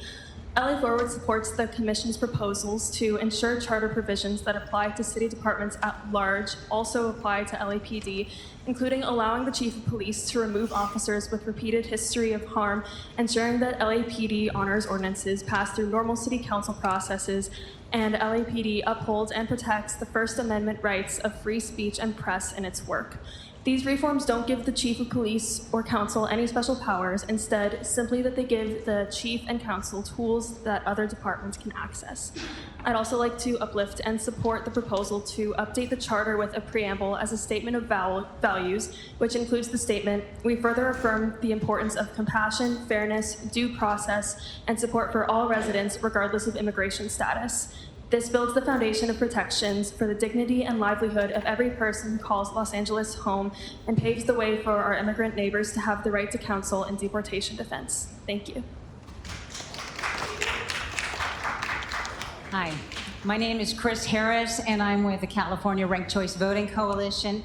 The Charter Reform Commission voted 10-1 to recommend that Los Angeles City Council place a ranked choice voting measure on the November ballot, and that recommendation reflects strong public support from constituents across Los Angeles who have spoken at meetings, volunteered with organizations like CalRCV, and publicly signed on in support of this reform. People are asking for ranked choice voting because they are tired of a winner-take-all system that pressures voters to choose the lesser evil instead of the candidates who truly represents their values. Too often, candidates advance and win office without majority support, leaving many voters feeling unheard and disconnected from the political process. At a time when we must trust, when trust in government needs to be strengthened, this reform would help make our elections more democratic and more reflective of the will of the people. So I respectively urge the Rules Committee to support placing a ranked choice voting measure on the November ballot and allow voters of Los Angeles to decide. Also, CalRCV is a proud supporter of the Los Angeles Black Workers Center charter reform recommendations. And so with that, I want to say I've been following this process closely, and what stands out to me is not a lack of ideas, but a lack of movement. There's been a significant time, energy, and community input invested into developing recommendations that would improve hiring systems, expand access to stable city jobs, and create more accountability. But right now, that work is stalled in meet and confer. From the outside, that does not read as a policy disagreement, it reads as a process issue that is preventing progress. And when process becomes the barrier, it puts the entire effort at risk. And I'm asking this council to step in and ensure that the process continues by directing the EERC to initiate meet and confer so these recommendations can move forward. Thank you.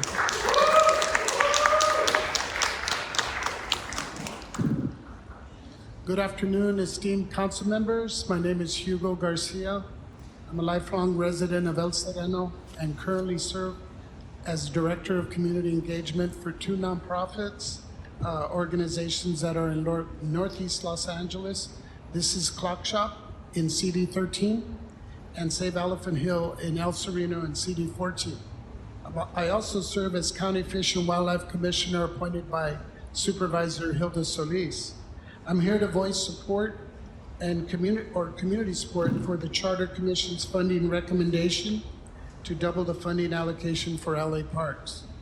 Constituents throughout the city expect that city representatives will exercise and maintain progressive leadership and your lens in support of equity and environmental justice initiatives. It's time that City of LA Parks funding begin to stack up with those in neighboring cities. We know parks matter to you. Please support communities and park funding needs. Let's put this on the November ballot. Let's let the voters decide. But before I go, I also want to thank CD 13 Councilmember Martinez for your support for Clock Shop's Kite Festival at LA State Historic Park in Chinatown, and also Councilmember 4th District Raman for her attendance every year. It's coming up on the 9th. And also Chairperson Harris Dawson for your continued support throughout the years for our fight with the supporting the Stand LA Coalition to end neighborhood drilling. So we look for continued progressive support from our council members. So we'll thank you if you do support this measure. Before the next speaker begins, I will call the following names: Brittany Taylor, Claire, Pat Bates, Rob Baird, and Meg Glasser. Good afternoon. My name is Francesca Della Rosa. I'm here today to respectfully ask you to move forward the charter reform proposal to double the charter allocation for Department of Rec and Parks with a 4-year phase-in so the people of Los Angeles can decide. I am here today as a single mother of and parent of a 10-year-old, and the sole caregiver of a mother who has had Parkinson's for the past 12 years. LA Parks have not been a nice to have for my family, but they have served as a lifeline for me to simply care for my loved ones.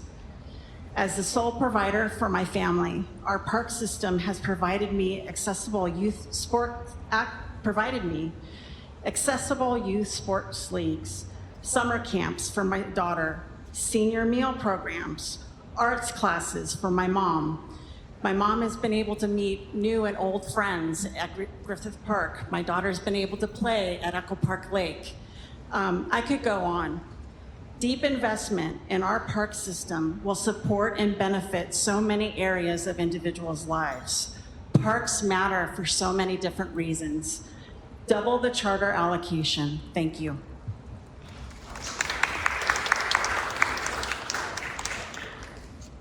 Hello, Council. Quickly, I just want to say that the only reason I could make this time during the middle of a workday is for an in-person only public comment is I'm an unemployed film and TV post-production worker. Just going to let that sit because you all know the issue there.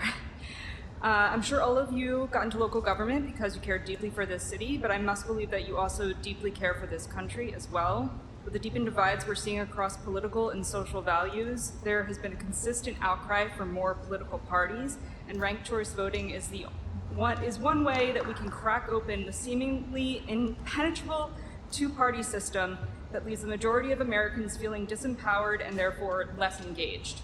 Let's join San Francisco, New York City, and I believe I saw Kalamazoo, Michigan, and Alaska in having ranked choice voting, and take a step in moving our country forward. Change starts at the local level.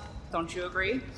Let's be the progressive bastion that the rest of the country believes that we are, and enshrine ranked choice voting into the charter. And one other thing, please expand the city council seats to minimum 25 and the charter revisions to at least every 10 years. Thank you.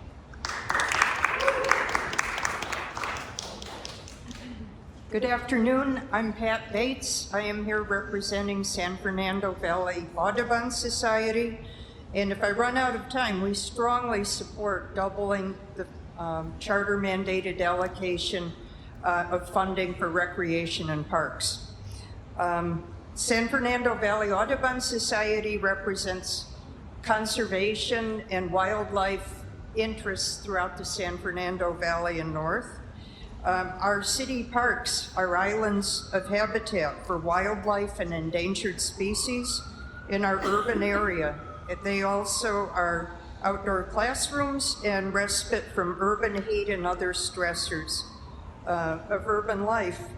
The hollowing out of recreation and parks began in 2009, also affecting libraries. The situation with libraries was very quickly fixed.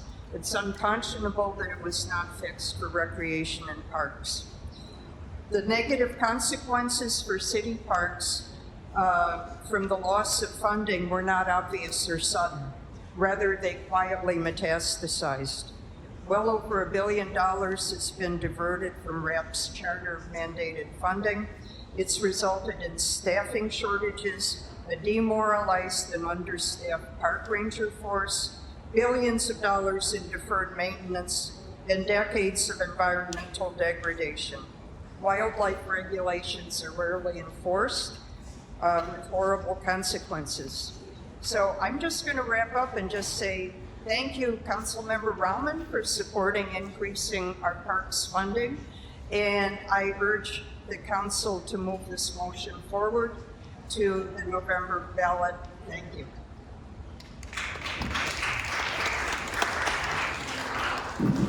Good afternoon, council members. My name is Brittany Taylor, standing on behalf of the Los Angeles Black Workers Center.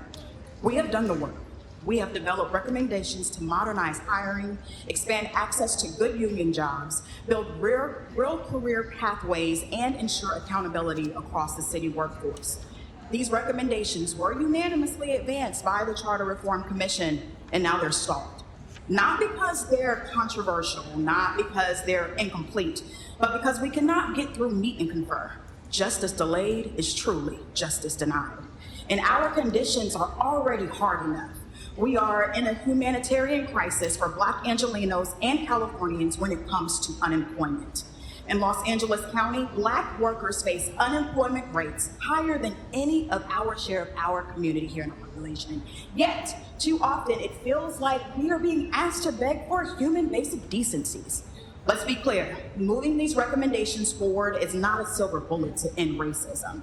This is just a start to create equitable conditions for all Angelenos. If this process does not move, these reforms will quietly die and the same barriers will remain. We are asking to prevent this outcome. Direct the EERC to instruct unions to meet and confer so that this work can continue to move forward. Thank you for your time. Before the next speaker begins, I will call the following names: Azanet Martinez, Shawna Ganjula, Nicholas Caputo, Matt Simon, and Derek Galley. Good afternoon, council members. I'm Rob Barrett. I work for Prevention Institute. We're a public health advocacy nonprofit. We've worked with dozens of organizations over the last 20 years to build the park equity movement in Los Angeles. We've worked successfully to fix or to make park funding equitable at the state level with Prop 68 and with Outdoors for All. We've worked to make the county funding system more equitable with Measure A, and it's time to act now to make the city's park funding system equitable. It's really now or never. We've also really worked tirelessly with lots of organizations to build the idea that parks are essential infrastructure. They're not a nice to have, they're a must have. And I'm saying that also as a parent who uses the park system on a regular basis, and it really relies on it for the physical and mental health of my family. And we've done a study recently with UCLA measuring life expectancy and its correlation to green space in Los Angeles. And what we found is that 160,000 years of life expectancy can be added to this city by funding parks better than it is now. And almost all of that amount is in Black and brown communities that have been denied equitable parks and quality parks programming for generations. So I highly support the recommendation to double park funding in this proposal. Thank you. Good afternoon, council and staff. My name is Azanet Martinez, and I am an urban planner with Nature for All, and I'm here representing the communities on North Hills. And I'm here to urge you to support doubling the funding for parks and recs. For communities like North Hills, parks are essentials to the well-being. These are communities that are already overly pave extreme heat, and they face so many other issues, like also being the most targeted by ICE. A park is a safe space, and for communities like that that don't have any other areas of recreation or little to no green space, and as a kid that grew up in an apartment with no open space, a park could really change your life and could really make your life better. As someone that meets her parents every Saturday morning at the Sun Valley Rec Center to see my little brother play, I see how much the quality of life can improve by having that little moment with my family. It is essential for LA to have more parks and to take care of the ones that we currently have. Safe parks are gonna be, will be such an improvement to the city, and I'm just here to make sure that you guys support that and to see this in the ballot in November. Thank you. Hi, my name is Shona Ganguly, and I live in Shadow Hills, neighborhood of Los Angeles. And parks are critical infrastructure. They're critical for equity, for access and recreation, but also for climate change. They're so critical to make our city resilient to climate change. We're facing extreme heat more and more, and folks don't have places to go to get away from it. So it's really important that we invest in this infrastructure, especially as we lose all sorts of funding. This is a place to invest. I support the charter reform recommendation to increase the charter required minimum funding for Department of Recreation and Parks from 0.0325 to 0.65. I also support the 4-year phasing. You know, as a council, I think you all have spent a lot of time at parks and your staff and your constituents, and this probably makes a lot of sense. It's also a good way to invest without running another larger ballot measure right now when we can't do it, but maybe in the future we will. As someone who worked on Measure A for LA County to help pass that with the Our Parks Coalition, we have to keep investing in parks in new and innovative ways. And so I hope you'll support that, and thank you for the time.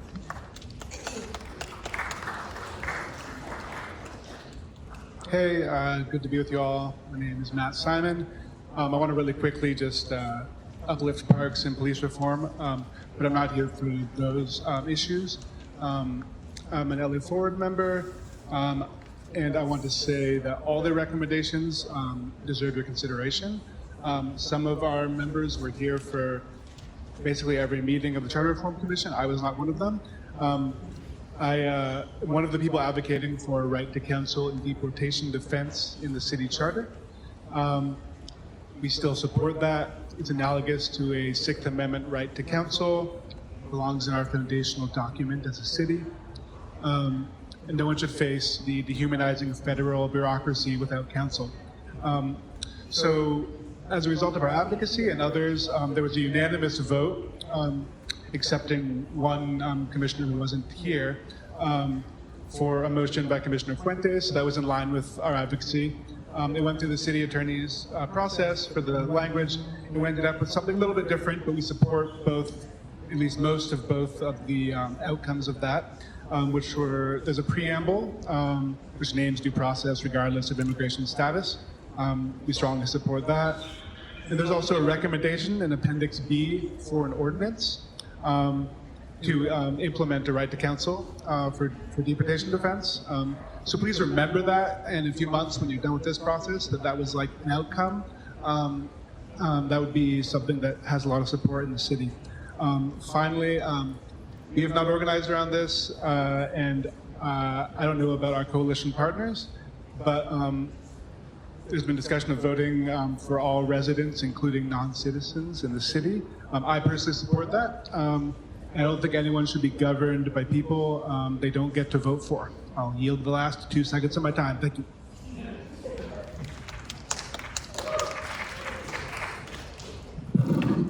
Good afternoon. I'm so sorry. I'll be calling a couple more names. Zanaya Houston, Robin Samuels, John Christensen, Ariel Williams-Lewis, and Jack G. Good afternoon, council members. My name is Nicholas Caputo, Executive Director of Livable Advanced LA and a constituent of CD13. I've attended every single Charter Reform Commission meeting, all of them. And I did that because I believe the city is worth taking seriously. And it's the greatest city in the world, not just for where she is, but for where she can be. And I think this even when it feels broken, frustrating, or impossible to change. What I saw over the course of this process is that these reforms are interdependent. They are like ceiling rafters. Each one helps hold up the others. Many things that you're considering today are no different. For example, running for city council can require well over $1 million. For most people in this room, that means the doors close before they even begin. That inaccessibility, the feeling that only people with money, connections, or institutional backing can realistically compete, is part of what fuels distrust in our city government. Expansion alone is not enough. Personnel and hiring reforms, including and especially the recommendations of the LA Black Worker Center, would help departments become properly staffed and sustainably resourced. That matters because when departments cannot function, council offices become catch-all service hubs. Then you're forced to triage instead of legislate, oversee, and plan for the future. The same is true for the capital improvement plan. I have sent staff and council members Rahman, Soto Martinez, and Yaroslavsky's offices recommendations to strengthen CIP with clear prioritization, life cycle cost analysis, deferred maintenance disclosure, asset condition data, fiscal review, and public scoring. To me, this is all about whether LA can imagine a future 50 years from now where things actually go right, where the city plans ahead, where public dollars are easier to follow, where infrastructure gets built and maintained, where people do not feel like the system was designed to exhaust them. And when you pair that with a staggered 2-year budget with even-numbered years focused on operating and odd numbers focused on capital and personnel, you create a city that can actually plan, staff, build, and maintain itself.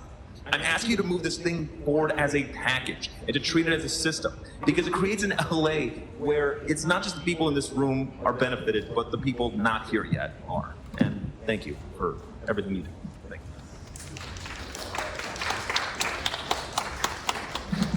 you. Good afternoon. My name is Felice McInnes, and I'd like to say thank you for allowing us to be here. Today I'm standing with the Black Workers Los Angeles Black Workers Center. My name wasn't called for some reason, even though I come in front of the lady behind me. What is at stake right now is whether the charter reform actually leads to real change and whether it gets stalled out, as you know things happen, and never reaches implementation. This is what the problem is. It needs to go past just meet and confer. We need to get past all of that. The charter reform, when it started, was nepotistic hiring. The only difference now is the group that benefits from the nepotistic hiring doesn't look like us. And it needs to stop. The city has been doing this for far too long. And you do it as if it's a common occurrence and it should be accepted. We've got to get past this. Nepotistic hiring has no place in any job at all. We shouldn't be still begging to be recognized. No. Nepotistic hiring is illegal. Nepotistic hiring is actually racist behaviors, and we need to stop that. We need to start hiring based on merits of the job, not picking and choosing because we have friends, family, and cultural alliances. This needs to stop. Los Angeles is for everyone. It needs to reflect what it says, or you're spending too much money on advertising that does not reflect what you really do. Thank you.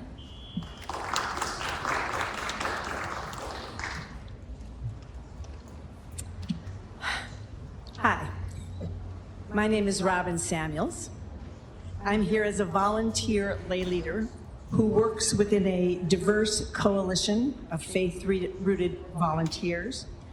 And I'm here because I am hoping that I can bring back to my volunteers a message of hope. In a time when so much of the news about the future of our democracy and our constitutional rights is dire and overwhelming, I believe that many of the recommendations from the Commission of the City Charter Reform, that the City Charter Reform Commission gave, that those give LA City a chance to actually do something right. Evidence does show that expanding the number of council members and committing to such good government plans like a 2-year budget cycle and freedom to explore alternative ways to fund campaigns are long overdue. I like it when you folks fix problems and build things, but I also like having meaningful input into that process.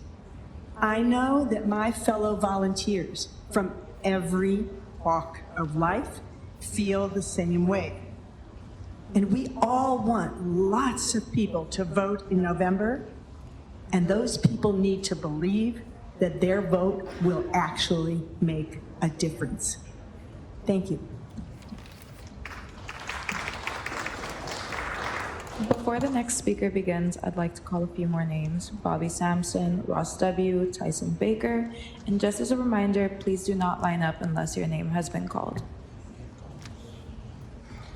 Good afternoon, council members. My name is Nia Houston. I am with the I'm a regional organizing coordinator with the Southern California Black Worker Hub, which represents over 35,000 Black workers across the region. And I'm here alongside today with the Los Angeles Black Worker Center. And I want to be clear about what's happening and why we're here. So our charter reform workforce equity recommendations were unanimously passed to the city commissioners, as they were designed to do, because they reflect the real experiences for Black workers who have continue to be locked out of stable city jobs despite being qualified and ready to work. But right now the process is stalled at meet and confer, and without this step there is no next step. The issue is not the quality of the recommendations, rather a structural and procedural failure that is currently obstructing any advancement for Black workers in Los Angeles. And as labor organizer activists, and Nanny Burroughs said, if we do not stand for something, we shall fall for anything. And this is the moment to stand for the process that actually moves Black workers in Los Angeles forward. We're asking the council to act and ensure that the EERC instructs unions to meet and confer so this process can continue as intended, because for Black workers, delays mean continued exclusion and continued lack of stable city jobs. Thank you.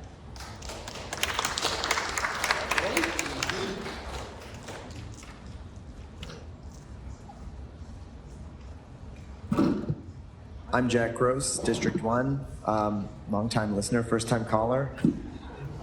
There are so many outstanding and long overdue reforms being proposed, and I hope you seize on the opportunity to make these urgently needed changes for our city. Since I can't talk about all of them, I'd like to specifically express my strong support for the proposals improving oversight and accountability of the police department, allowing the chief of police to remove officers with histories of harm, ensuring the police comply with city council ordinances, ensuring LAPD complies with the First Amendment. The best evidence that these are both common sense and long overdue is that most Angelenos would be shocked to learn that they aren't already in place. Ask anyone in LA and they would assume the chief of police can remove problematic officers. Ask anyone and they would assume that the city council has the ability to exercise oversight over the LAPD, and that the LAPD needs to follow the First Amendment.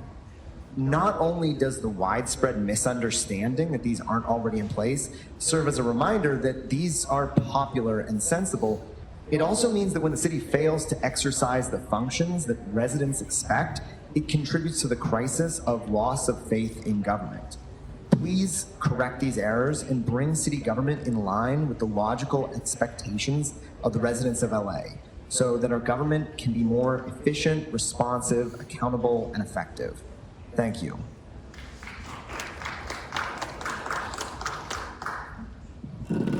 Hi, I'm John Christensen. I teach and do research at UCLA and the Institute of the Environment and Sustainability and the Luskin Center for Innovation, and much of my work focuses on park equity and access. The LA City Park Needs Assessment completed last year lays out in exacting detail all of the reasons that increased funding for the LA Department of Recreation and Parks is crucial now, and how important increasing RAP's charter allocation is to the future of our park system. I worked on the PNA with an incredible team, including brilliant economists from HRNA, who provided deeply researched insights into RAP's finances and options for increased funding. I won't repeat the findings and facts in the PNA, but our park system is in real trouble. Two key data points explain why LA has fallen from 49th to 90th on the Trust for Public Lands National Park Score of the 100 largest cities in America. First, TPL began measuring equity, and LA's park system is deeply inequitable. The second reason is our per capita spending is far below our peer cities. Federal, state, and county funding can help build new parks to solve the first problem of inequity in places that don't have parks. But those funds don't pay for operations and maintenance. I appreciate your budget and fiscal concerns, since the charter allocation now makes up all of RAP's budget, aside from a small fraction provided by earned revenue and no additional funding from the general fund. Increasing the charter allocation is necessary to ensure adequate support and a pathway for RAP to build back staff and capacity that have been starved since the Great Recession. And this can be done over a reasonable period of time. Thank you.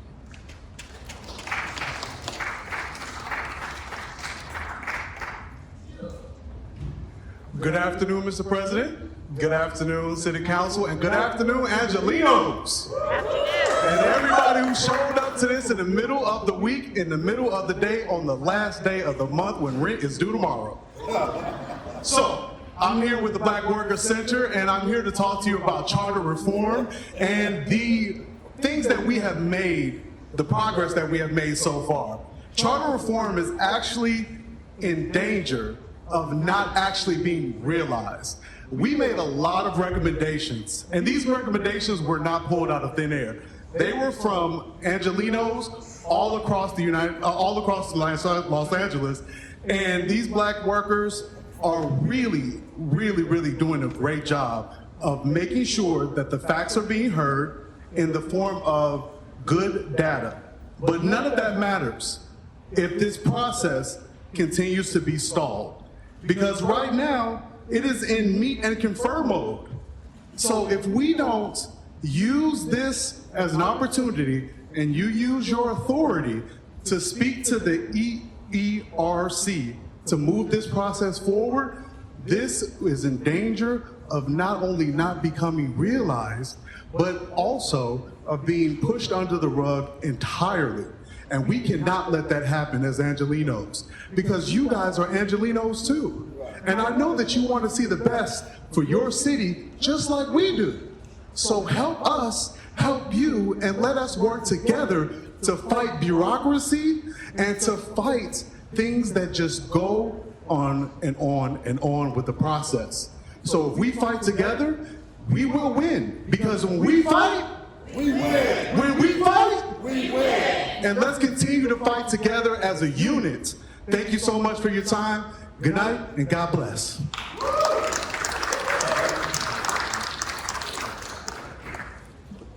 That's hard to beat. Anyway, good afternoon, City Council President and all the City Council members. My name is Bobby Sampson. I'm a member of the LA Black Worker Center. We are here today because charter reform is being stalled, not because the work is not ready, and not because there is a lack of support, but because we cannot get to the table. Our recommendations to modernize hiring, build real career pathways to ensure equity, accountability, represent years of organizing by black workers across the city. These are not abstract ideas.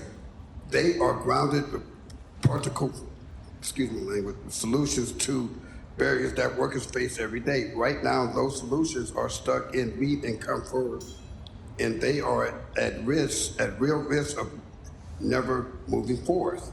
If there is no action, these reforms will sit on the desk and quietly die here. We are asking you to use your authority to direct the EERC to instruct unions to meet and confer so this process can move forward. We are ready. We need you to act. Thank you for your time. Have a great day.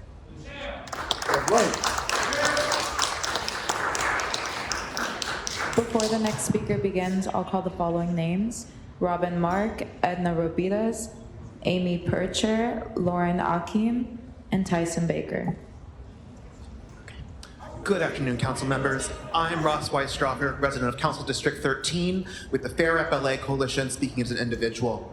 And from our youth development department to our city youth council, LA empowers its young people to participate in politics. And that's why our LAUSD students' activism has changed history from the East LA walkouts to today's protests against ICE.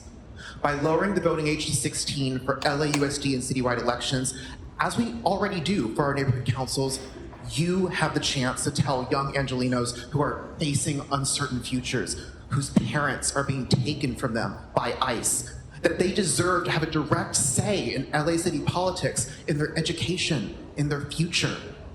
And that's why LAUSD's Board of Education unanimously endorsed this reform. And to quote LA Unified Student Board member Jerry Yang, it is crucial to provide our young people with this opportunity to be heard, recognized, and empowered to make a difference. Because that's how we fight back against these attacks on LA's democracy, by helping our young people make a difference and helping them build LA's democracy together. I also want to support Charter Reform Commissioner Martin Schlageter's motion to create a fully empowered Director of Public Works. The Schlageter motion gives the director the full policy-setting power needed to deliver the infrastructure Angelenos deserve. Finally, I want to also strongly encourage you to closely consider and review the LA Neighborhood Council Coalition's charter reform recommendations. Because the commission was not able to meet its goal of receiving community impact statements from at least 60% of neighborhood councils, it is more important than ever to listen to the many neighborhood councils who supported the coalition's recommendations for creating a more healthy, participatory neighborhood council system. Thank you.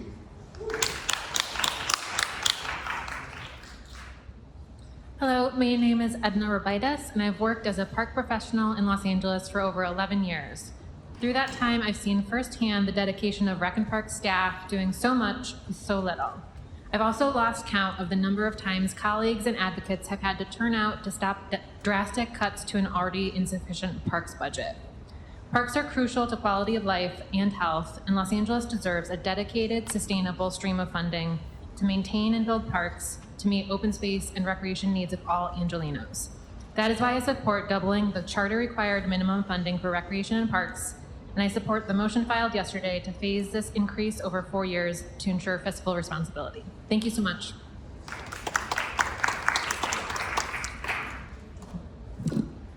Hi, my name is Amy Percher, and I am a resident of Council District 4. 18 months, 52 meetings, a 300-page report, and that was the presentation? The report doesn't show their work, and the presentation explained nothing, but I guess that's what public comment is for. I support lowering the voting age to 16, but allowing 16-year-olds to vote is a must for LAUSD elections. I am a former LAUSD student, but I graduated in 2007. I am no longer paying attention to what's happening in LAUSD, but 16-year-olds are. They are greatly impacted by the decisions made. My school was heavily impacted by No Child Left Behind, and I wish I had a voice then. These kids deserve a voice now. As the council president has stated or pointed out, a specific ask of this commission was handling a mayoral vacancy, which they did not. This is one of the reasons I support the creation of a public advocate, as they would be the second in line for a mayoral vacancy. Finally, I would like all council members to please consider Commissioner Martin Schlageter's motion to realign the Department of Public Works. Yesterday, Councilmember Yaroslavsky asked LADOT why we couldn't invest in concrete bike lane protectors. And the answer was we would have to go through Public Works. We cannot do civil infrastructure. His motion would be a first step in solving that. Since I have some extra time, I strongly support the Black Workers Union's recommendations. One thing I'm a little disappointed about is that they allow testing. Testing is discriminatory and needs to be removed. In the budget, they're talking about how you're running out of time or you can't hire quickly enough. Removing testing entirely as a requirement would speed up the process. Thank you.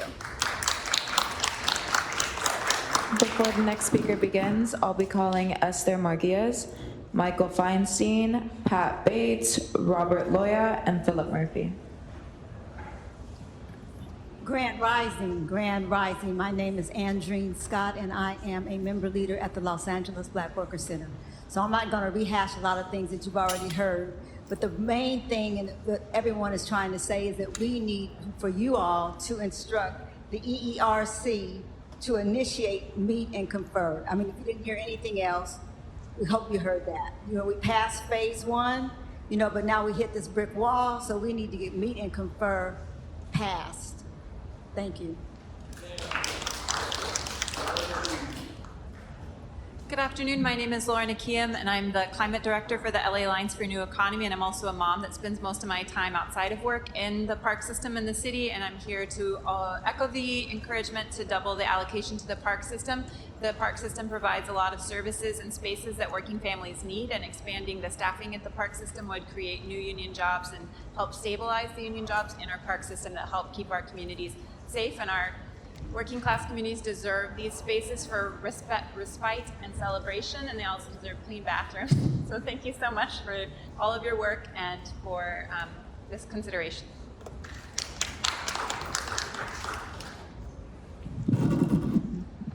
Hello, good afternoon. My name is Esther Margulies.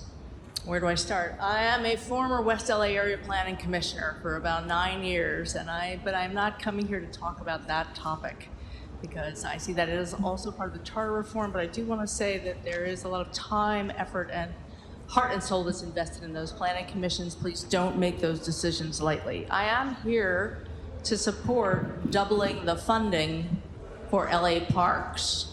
By profession, I am a landscape architect and the director of the Master of Landscape Architecture and Urbanism program at USC. I'm also an advisory board member of the LA Neighborhood Land Trust. So I am deeply involved in parks as well. I play on my league softball team every Monday night at Rancho Park. You can find me there. I am a frequent customer, and I know what the condition of our parks are. So please double our investment of $92 per person. Why is it that our parks don't look like the parks in New York along the Brooklyn waterfront? Why do they not look like the great parks in Minneapolis or San Francisco? Because in New York, they spend $200 per person. In Minneapolis, $300 per person. And come on, we gotta have something against these giants, Dodger fans. But in San Francisco, the average spending is $420 per person. Okay. What do I want to know? We do much more with less. All right, just want to remind you, Los Angeles is one of the rare urban biodiversity hotspots on the globe. And that is why it is so important that we think about our parks in terms of their environmental benefits and investments and our social benefits and investments.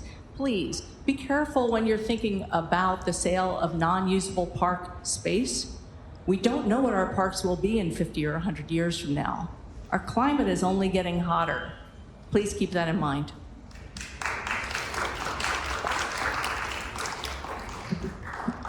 Good afternoon, Michael Feinstein, former Santa Monica mayor.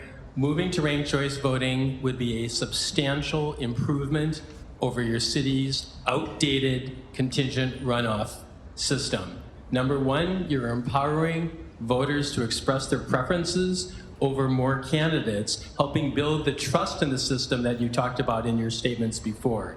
Number two, it holds elections in higher turnout general elections instead of the low turnout, less diverse primaries that you use today. And it will save the city an enormous amount of money. It costs you $500,000 for every runoff that you have. The percentage of runoffs has increased in the last few years since you went to 6-to-1 matching funds and even-numbered years. And if you increase the size of the council and have redistricting, you'll have even more runoffs. It will save money by applying your public matching funds to only one election instead of two, and it will cost less to run for office. You eliminate vote splitting and lesser of evilism in the primary. You eliminate lame duck council members who lose in the primary as well. So there's a lot of changes that would be much better for you. And what I hope that you will look at is in your follow-up meeting on this topic that you actually bring in a few of us who are advocating to the Charter Reform Commission on this topic so that people can hear about it in more depth because I know it's new for a lot of you. And so the rest of the council can tune in and watch the video of the meeting so that when it finally gets to the full council, they won't have so many questions that weren't answered because they will have had a chance to hear that dialogue. Thanks for your time.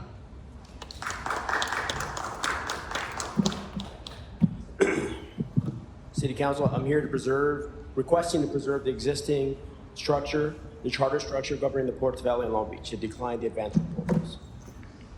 So good afternoon, Chair Harris Dawson and members of the committee. My name is Robert Loya, and I'm the CEO of the Harbor Trucking Association. We are a nonprofit association representing motor carriers who move the vast majority of the containerized cargo entering and leaving the ports of LA and Long Beach. Our members range from some of the largest trucking companies in North America to the smallest fleets operators, all of whom serve as a critical artery network and the frontline workers of the international supply chain. Our members are embodiment of the American dream. Many are independent workers, blue-collar workers who have taken significant financial risks to build their own business. These drivers move more than approximately 75% of the cargo that enters and leaves the gateway. They don't have the luxury of guaranteed weekly pay. Their livelihoods are tied directly to the constant flow of containers. When infrastructure is compromised or operational flexibility is stifled, these hardworking men and women they feel the pain. HDA stands in full alignment with the coalition of 31 organizations. We are deeply concerned that two proposed amendments mandating revenue set-asides and adding workforce impacts adjustments to leasing will place handcuffs on the port's ability to remain competitive. The port's vital organs, its terminals and berths, require consistent operational upgrades and investments to attract cargo. Mandatory revenue set-asides in the charter limits the harbor's ability to fund these paramount projects. We have already seen cargo volume erode over the years as the competitors on the East and Gulf Coast and even neighboring gateways capitalize on our local uncertainties. Adding layers of requirements to leasing decisions creates a red tape environment that discourages the necessary and required to maintain competitive. Thank you. Before the next speaker begins, I'd like to call Heather Sitt, Matilda Reyes, Andrea McKay, Val Marquez, and Carolina G. Good afternoon, everyone. My name is Philip Murphy. I live in Echo Park, and I'm co-president of the Friends of Elysian Park, one of the oldest parks in this city. I'm sure you can guess why I'm here, because you've heard from so many other more articulate and fresher people than me. I got here at noon so I could make my statement early, and here I am. Anyway, you know, and we all know, that our parks are in terrible shape. You've heard from very articulate members of the Friends of Griffith Park, Ascot Hills Park, Latino Outdoors, and many other worthy advocates for raising like I told you, I'm not fresh anymore. Doubling RAP's allocation for the city budget. Please do so, and then let's take it to a vote, get it to a vote in November, and then please advocate with your fellow city council members to pass this measure. Our parks are suffering. We're a disgrace in relation to the other city parks throughout the country. Los Angeles is going to be hosting the Olympics. What are we going to show them in the way of parks? Bad, ugly, underfunded, underwatered, undercared for parks? Or beautiful gardens of Eden? Picture it. Let's hope the rest of the city council will as well. Thank you.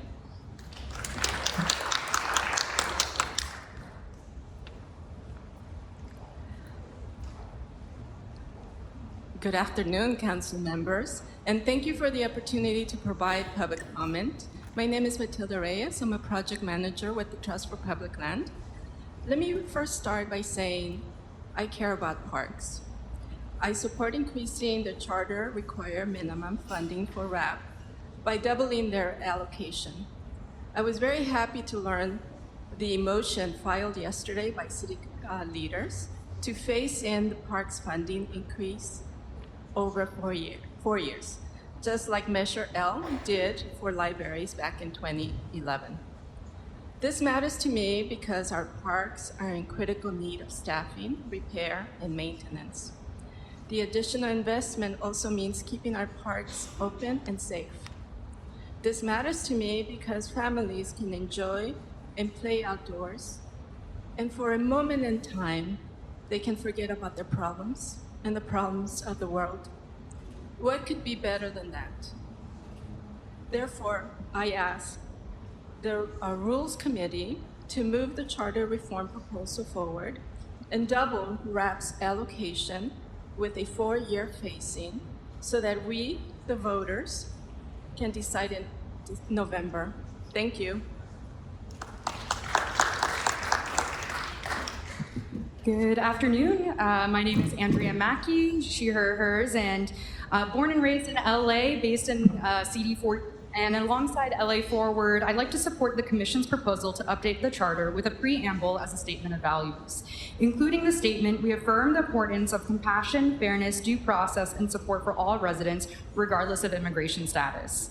This preamble builds a foundation for future work the Council can do to protect the dignity and livelihoods of all those who call LA home. I've personally seen how families are thrown into crisis when they get the call that a loved one has been detained, much like my Filipino kababayan, Jacob, who his family was left scrambling to find legal help without guidance and resources, facing life-altering consequences. That's why grounding our city's values in due process and fairness is so critical. Separately, as a Kanto Corner organizer in Filipino Town, I support the Commission's recommendation to double the park's charter allocation.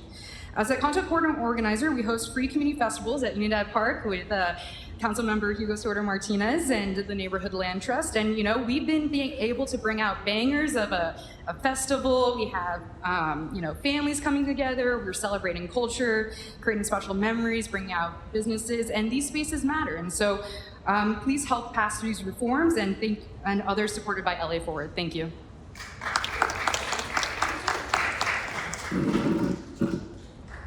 Good afternoon, Commissioners. I'm Carolina Goodman with the League of Women Voters of Greater Los Angeles. Today, we want to lift up the following priorities: council expansion, police accountability, and Ethics Commission independence. The Council President mentioned earlier 2 commissions in 1999 and a City Council ad hoc committee in 2023. These bodies saw the need to expand the number of council districts. It's high time to get this work done. We support the Charter Reform Commission's recommendation to expand City Council to 25 districts with the necessary structural reforms. Regarding police reform, with respect to policy, LAPD must be accountable to elected officials rather than appointed commissioners. The police chief should be allowed to remove officers with repeated histories of harm. This policy brings the police department in alignment with the other city departments. And let's enshrine in the charter the First Amendment rights in the work of LAPD. The Ethics Commission is critical to preserving public trust. The commission can be most effective if it has a protected budget and the ability to obtain independent counsel in instances involving a conflict of interest. And finally, we support expanding public financing options to encourage candidate diversity and to increase voter participation. Thank you very much for your service. Before the next speaker begins, I'll be calling a few more names: Andreen Scott, Evie Serrano, Pamela Marquez, Catherine Montgomery, and Lionel Mares. Please begin. Good afternoon. My name is Valentin Marquez, Director of El Sereno Arroyo Playground Vecinos and also founder of Concerned Neighbors of El Sereno. I've been working closely with Rec and Parks for the last 20 years. I wanted to share a few examples of what's seen on the ground. 14 years ago, we built a small 1-acre park on what would have been the 710 tunnel site, using private funding. As you know, it's in time, equipment ages and needs upgrades. 5 years ago, we raised $130,000 to address the aging amenities, but RAP has not have the staff or to complete the work and now its cost has doubled. 6 years ago, we received $1.2 million from Prop 68 to expand the park, and the project still has not started. Cost has now doubled. These are not insulated cases. They are just reflecting ongoing delays, lack of funds, and capacity of every basic repairs. This year, we have been offered to pay for permits to clean the park. We had to pay to clean the park. And purchase plants for those that didn't survive. However, Rec and Parks could not provide staff to dig the holes for volunteers due to staffing and funding limitations. So the park was cleaned, but it was not restored. That's the pattern. The community is ready to help, but the system cannot support the efforts. Without proper funding and staffing, even basic services will continue to fall behind. I urge the committee to move this motion forward to the City Council with strong recommendations in favor of doubling the Recreation and Parks budget. Thank you.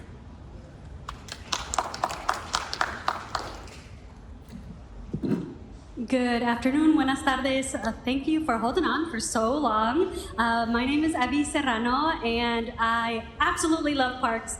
I am a product of parks, and in my current role at the Audubon Center at Debs Park as the center director, I see the need for the parks. I have the luxury to work with so many community groups, different RAP employees, and we see the need in all of our city parks. Some of my fondest memories are actually in parks, and the one that I love to share is being able to get on the Dash when it used to be 10 cents, take it from where I grew up in South LA into Expo Park, and then spend the day running around, playing, being in the Rose Garden. As I grew up in South LA, then 2 blocks from me opened up the South LA Wetland, which was another incredible space for me to be able to walk and run and spend time with my family. So parks like this and parks in the city of Los Angeles are so important.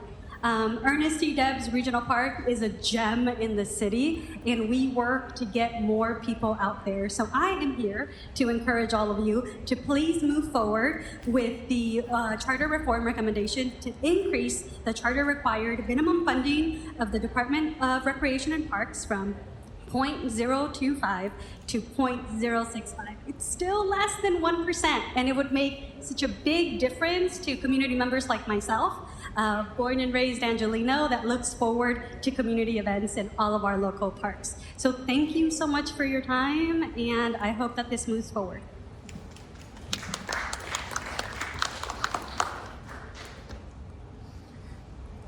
Good afternoon, City Council members. Lionel Mars speaking for myself as an individual. To uphold democratic integrity, I urge the Los Angeles City Council to strongly support the recommendations from Fair Rep LA, Rewrite LA, Cal RCV, and advocates calling for a public advocate, more local parks, and expanded green space. These proposals reflect a broad coalition of Angelinos, myself included, who want a more transparent, accountable, and representative city government. Fair Rep LA and Cal RCV offer meaningful pathways towards fairer elections and stronger civic participation. Rewrite LA and its proposed preamble highlight the need for a modernized, people-centered city charter. These efforts deserve serious consideration and action. Democracy needs to be heard. Let's make Los Angeles work for everyone. Thank you for your consideration. Power to the people, my friends. Before the next speaker begins, I'm going to call a few more names. Nancy Friedman, James M., Raymond Rios, Alex Freeman, and Thomas Jelinek. Good afternoon, committee members. My name is Paloma Marquez, co-founder of the El Sereno Royal Playground Vecinos.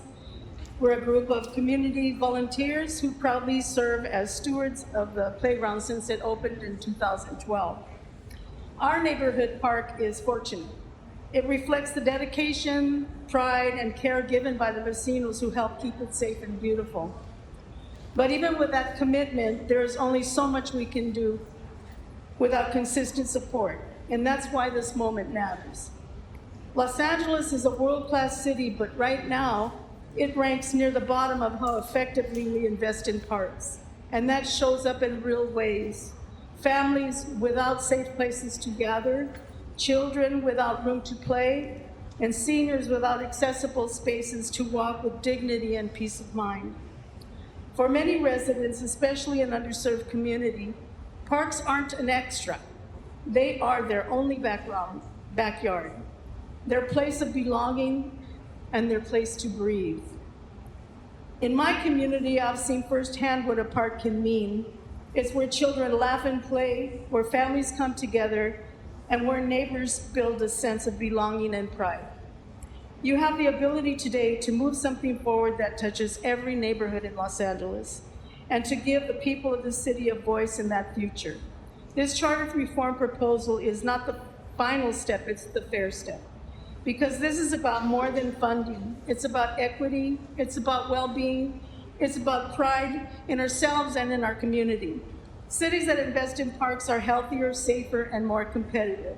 They attract families, support small businesses, and earn respect as places that truly care for their people. Los Angeles must be one of those cities and serve as an example for other cities, not a city falling far behind in park equity and pride. So I trust that your vote will be a good one, and I trust the City Council to move this forward. Thank you. Hi. My name is Nancy Friedman, and I'm the president of the Barrington Park Advisory Board in Brentwood, and I've been in that for about 3.5 years now. The parks are in a really bad way, and even Barrington cannot get a handle on what needs to be done without financing. You've heard a lot today. I'm not going to repeat the data. It's not good. Nothing's good as far as I'm concerned about the organization of RAP. They try so hard to patch things together, but you just can't keep putting Band-Aids on these parks. People are absolutely worked around. We've had 5 park directors in 3 years. I think we've had 3 in the last year. So I beg you to really, really think about this. And we service people, little ones in diapers and big ones in diapers. It goes from children to seniors. And our teenagers in many parks are cut out, and that's where they get in trouble, because the gyms aren't big enough to play and so forth and so on. You've got the power, and your directive is crucial. So please hit it out of the park and allow this to get to a ballot for the people of Los Angeles. Thank you for being here.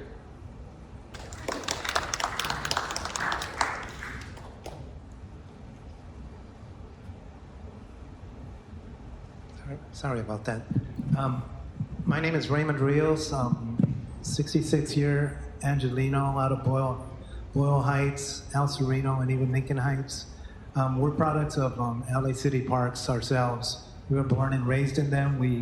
They had a very positive impact on our adult lives. And in fact, we, as adults, we're park advocates now.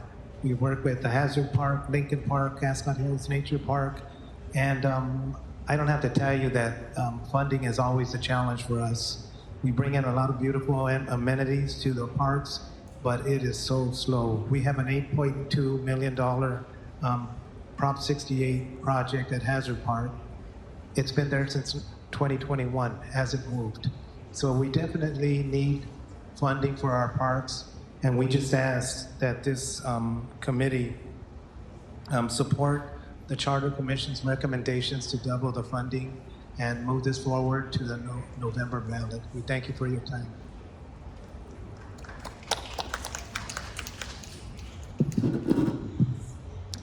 Hi, good afternoon. My name is Alex Freeman. I'm a resident of the greater Los Angeles area. I'm here to support ranked choice voting. It's on the shirt. But you will have already read a variety of the arguments in favor of ranked choice voting. I'd just like to acknowledge how tremendous it would be to have as a system for the city and then the entire state as a whole. I'd also just like to offer my support for the city council expansion, more regular charter reform commissions, And then also to just advocate a little bit for some improved meeting accessibility, if that would be possible. The ability to give comments online, or the ability to see video into the meeting as well, and also to have some meetings outside of work hours. I had a couple of friends who would like to have been here and would have been passionate, but it's in the middle of the day, and I confess I was feeling that too. On the plus side, I would like to say that I do appreciate that we could join the comment list during the meeting. That wasn't true at all meetings, and I appreciate it as well. So thank you for your time. Have a good rest of the day.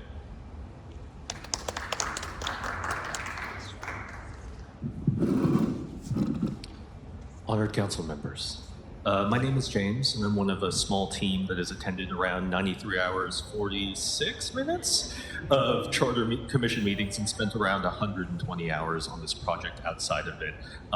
We couldn't find the exit and we got lost all the way. We've actually briefed a lot of your legislative teams on it. It is such a pleasure to see it finally move to this stage, genuinely. I'm here to talk about police reform. There are two major reforms in front of you. First, that the police chief can fire officers, and second, that there should be council oversight over the LAPD. Shout out to Councilmember Hugo Soto Martinez, whose legislative team helped author that language. These reforms have the distinction of being both incredibly impactful as well as standardizing. They simply look to bring the LAPD in line with every other department, ensuring both fairness as well as clear lines of responsibility. A few days ago, the CAO, Matt Sabo, said that next year we are signing a 5-year LAPD contract, and that it will likely be one of the most significant financial decisions this city will make. I work in tech. I work in business, basically. If I were asked to approve a new contract and told that I had no oversight, no input, and no direct controls over how my contractor performed that job, that would be a difficult sell for me to say. The two reforms clearly meet the bar as set by Council President Harris Dawson, in that they improve trust in government and they clarify and improve and increase accountability. I believe these two reforms to be common sense and require no significant modification. They are well worth your vote to pass forward to the full council and then to the ballot as is. Thank you so much for your time.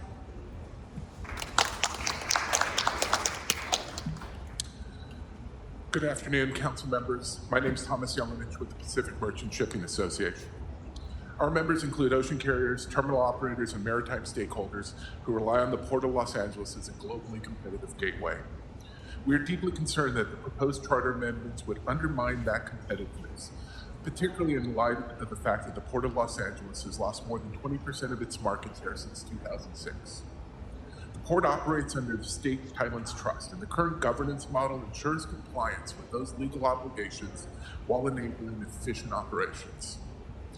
Embedding funding or operational mandates in the charter risks conflicting with those obligations and limiting the Harbor Commission's ability to manage the port effectively.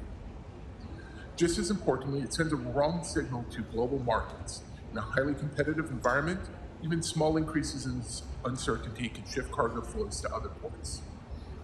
The result could be reduced investment, lost cargo, and fewer jobs, not just at the port, but across the region and the nation. We respectfully urge you to reject these amendments and preserve the port's proven governance structure. Thank you for your time. Before the next speaker begins, I'd like to call a few more names. Sarah Friedman, Sharia Gupsafar, Miran Tumajan, and Tori Jer.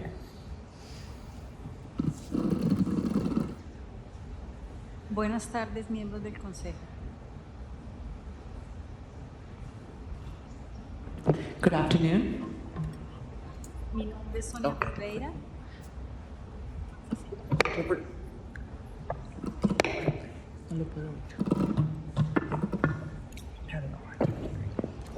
Good afternoon, members of the council. My name is Sonia Ferreira. Soy embajadora de Naturaleza para Todos. Soy madre. I am an ambassador for Nature for All. I am a mother. Soy miembro de la comunidad del Valle de San Fernando. I am a member of the community of the Valley of San Fernando. Entiendo la importancia de nuestros parques. and I understand how important parks are como espacios seguros y gratuitos para toda la familia. as safe and free spaces for the whole family. Creo que invertir en ellos es invertir en salud y seguridad. I believe that investing in them is also investing in health and safety. Los parques unen a nuestras familias y a la comunidad. Parks unite our families and the communities. Todos merecen espacios seguros y limpios. Gracias. Everyone deserves access to safe and clean spaces. Thank you.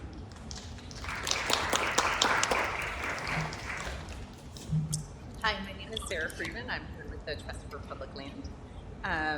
And I'm here in support of doubling Rec and Parks charter minimum.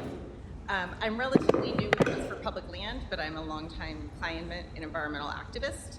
And without doubling this funding, the mayor's climate action plan will not be able to be implemented.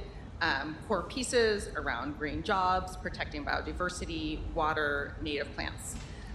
Since I've been lucky enough to have this job with Trust for Public Land, I've also experienced different parts of the park system than I knew, including the 29 senior centers that are operated by Department of Rec and Parks.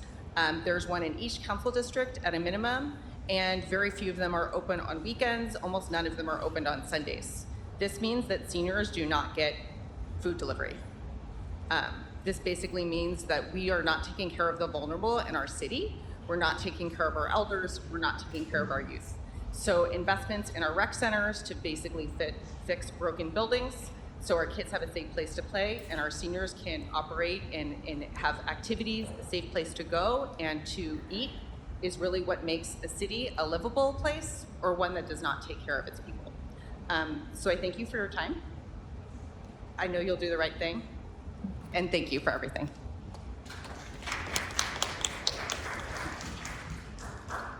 Good afternoon, council members, Los Angelinos, my neighbors. My name is Shahryar Goodsifar. I've been a lifelong resident of Southern California. I've been living in Los Angeles for over 12 years. I'm in District 3 at this time, but I've been in all of these districts. And first, I'd like to thank those of you that have expressed support for ranked choice voting. And for those of you that have been considering it and doing the work to see how we can bring that to Los Angeles, and the Charter Reform Committee for voting in favor 10-1 for ranked choice voting and offering their recommendation to you. Now, for the last 6 months, I have been canvassing for the ballot initiatives, 40, 50 hours a week. You guys have seen me outside of Trader Joe's or everywhere. I'm collecting signatures. I've collected over 15,000 signatures for certain ballot initiatives for this upcoming election in November. That being said, I have spoken to so many of our Los Angelinos and know what they want. And I'll tell you, as you guys probably know in the room here, how divisive some of these ballot initiatives can be and how politics in general can be. But every single person I've mentioned ranked choice voting to, minus 1.5-ish people, have expressed how exciting and cool that concept is.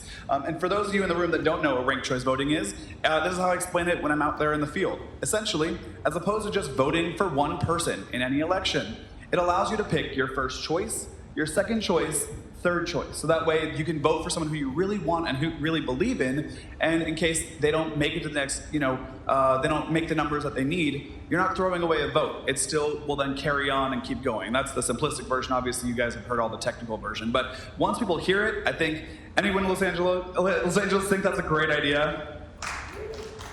You have some constituents here that think it's a great idea, and so do I. So I just recommend that you do support this, and every issue that people have brought to the floor, I think it's something that ranked choice voting could really improve, including the amount of council members we have as well.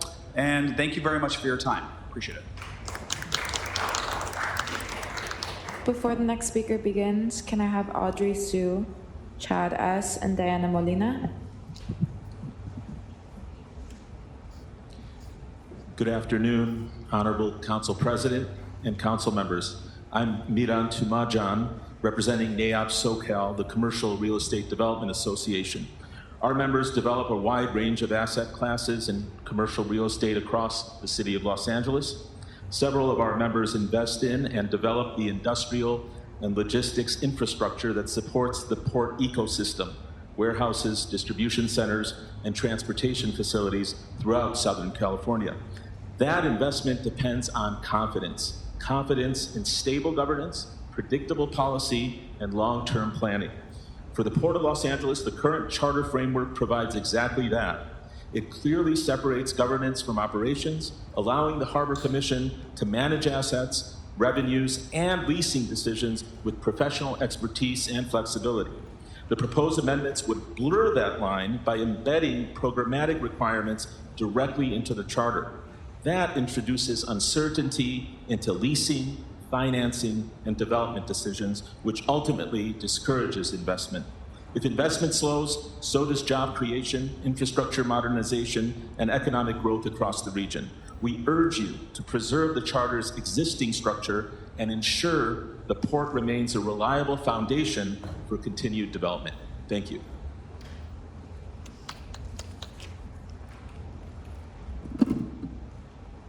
Good afternoon, council members.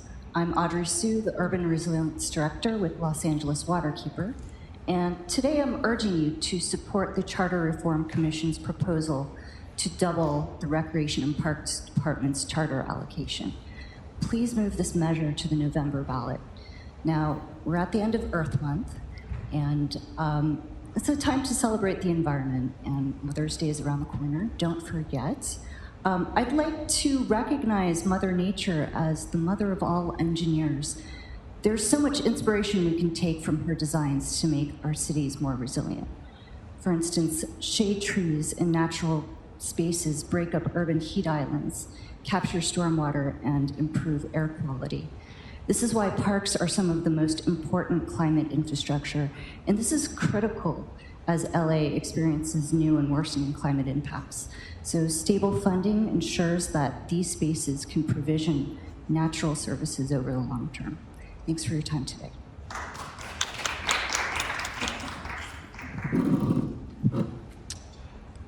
Good afternoon. My name is Chad Shields. I'm from CD13. The Charter Commission has spent months vetting these reforms, and the people have spent years asking for it.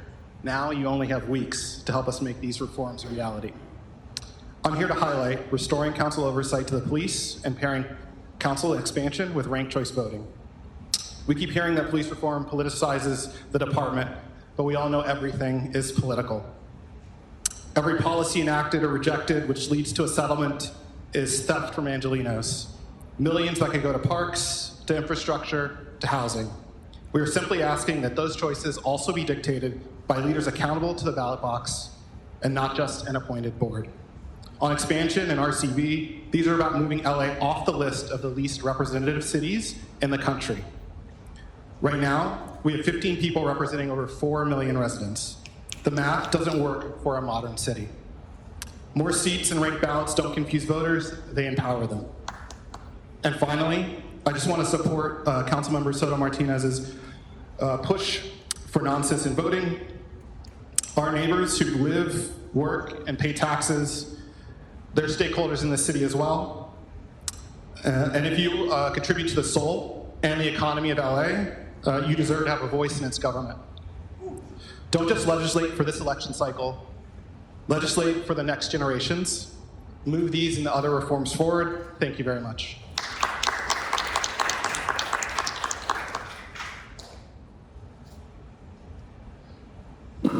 Sorry. Good afternoon, committee members. My name is Diana Molina. I'm a lifelong LA Park user and professionally a community organizer who has worked on open space, park equity issues for over 26 years. First, unknowingly falling in love with parks by being involved with playing soccer at many LA parks, and then by being involved in the early 2000s in the community advocacy movements to create LA State Historic Park, as well as Rio de Los Angeles State Park. I grew up playing soccer and basketball in parks across CD1, CD14, the communities that I call home. Through my work, I've also engaged in many parks in CD9, CD8, CD4, CD7, CD6, CD13, probably all of them, but those are the ones that are coming up right now. I've seen firsthand how essential these spaces are across our city and how severely underfunded they have been for several decades. I urge the committee to support doubling the charter allocation for parks. Parks are not a luxury. They are essential infrastructure. They are where people gather, play, heal, support their mental health and physical health. In communities where families are limited to 4 walls at home, Parks provide what residents otherwise do not have: nature, open space, places to build community. Today, parks are where my niece is learning sports, building confidence, and creating her own sense of belonging. Parks are where community happens, where resources are shared, where lifelines are built. Parks strengthen health, connection, and quality of life in every neighborhood. Please vote charter reform for doubling park funding forward so Angelenos can decide in November. Thank you. Before the next speaker begins, I'll be calling the final two names, Feliz McGinnis and Paxeli Marquez.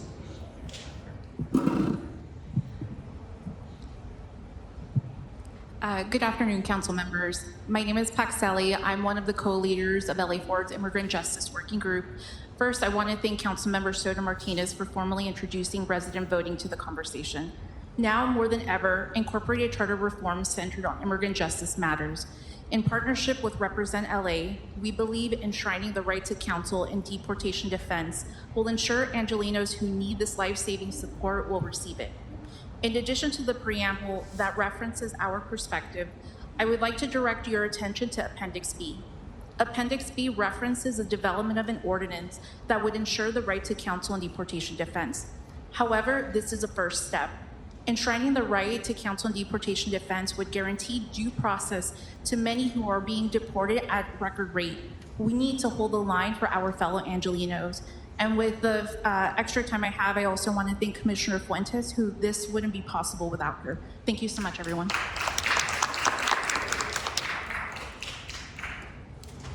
All right, Madam Clerk, we're going to move that we continue this item until next week, Tuesday.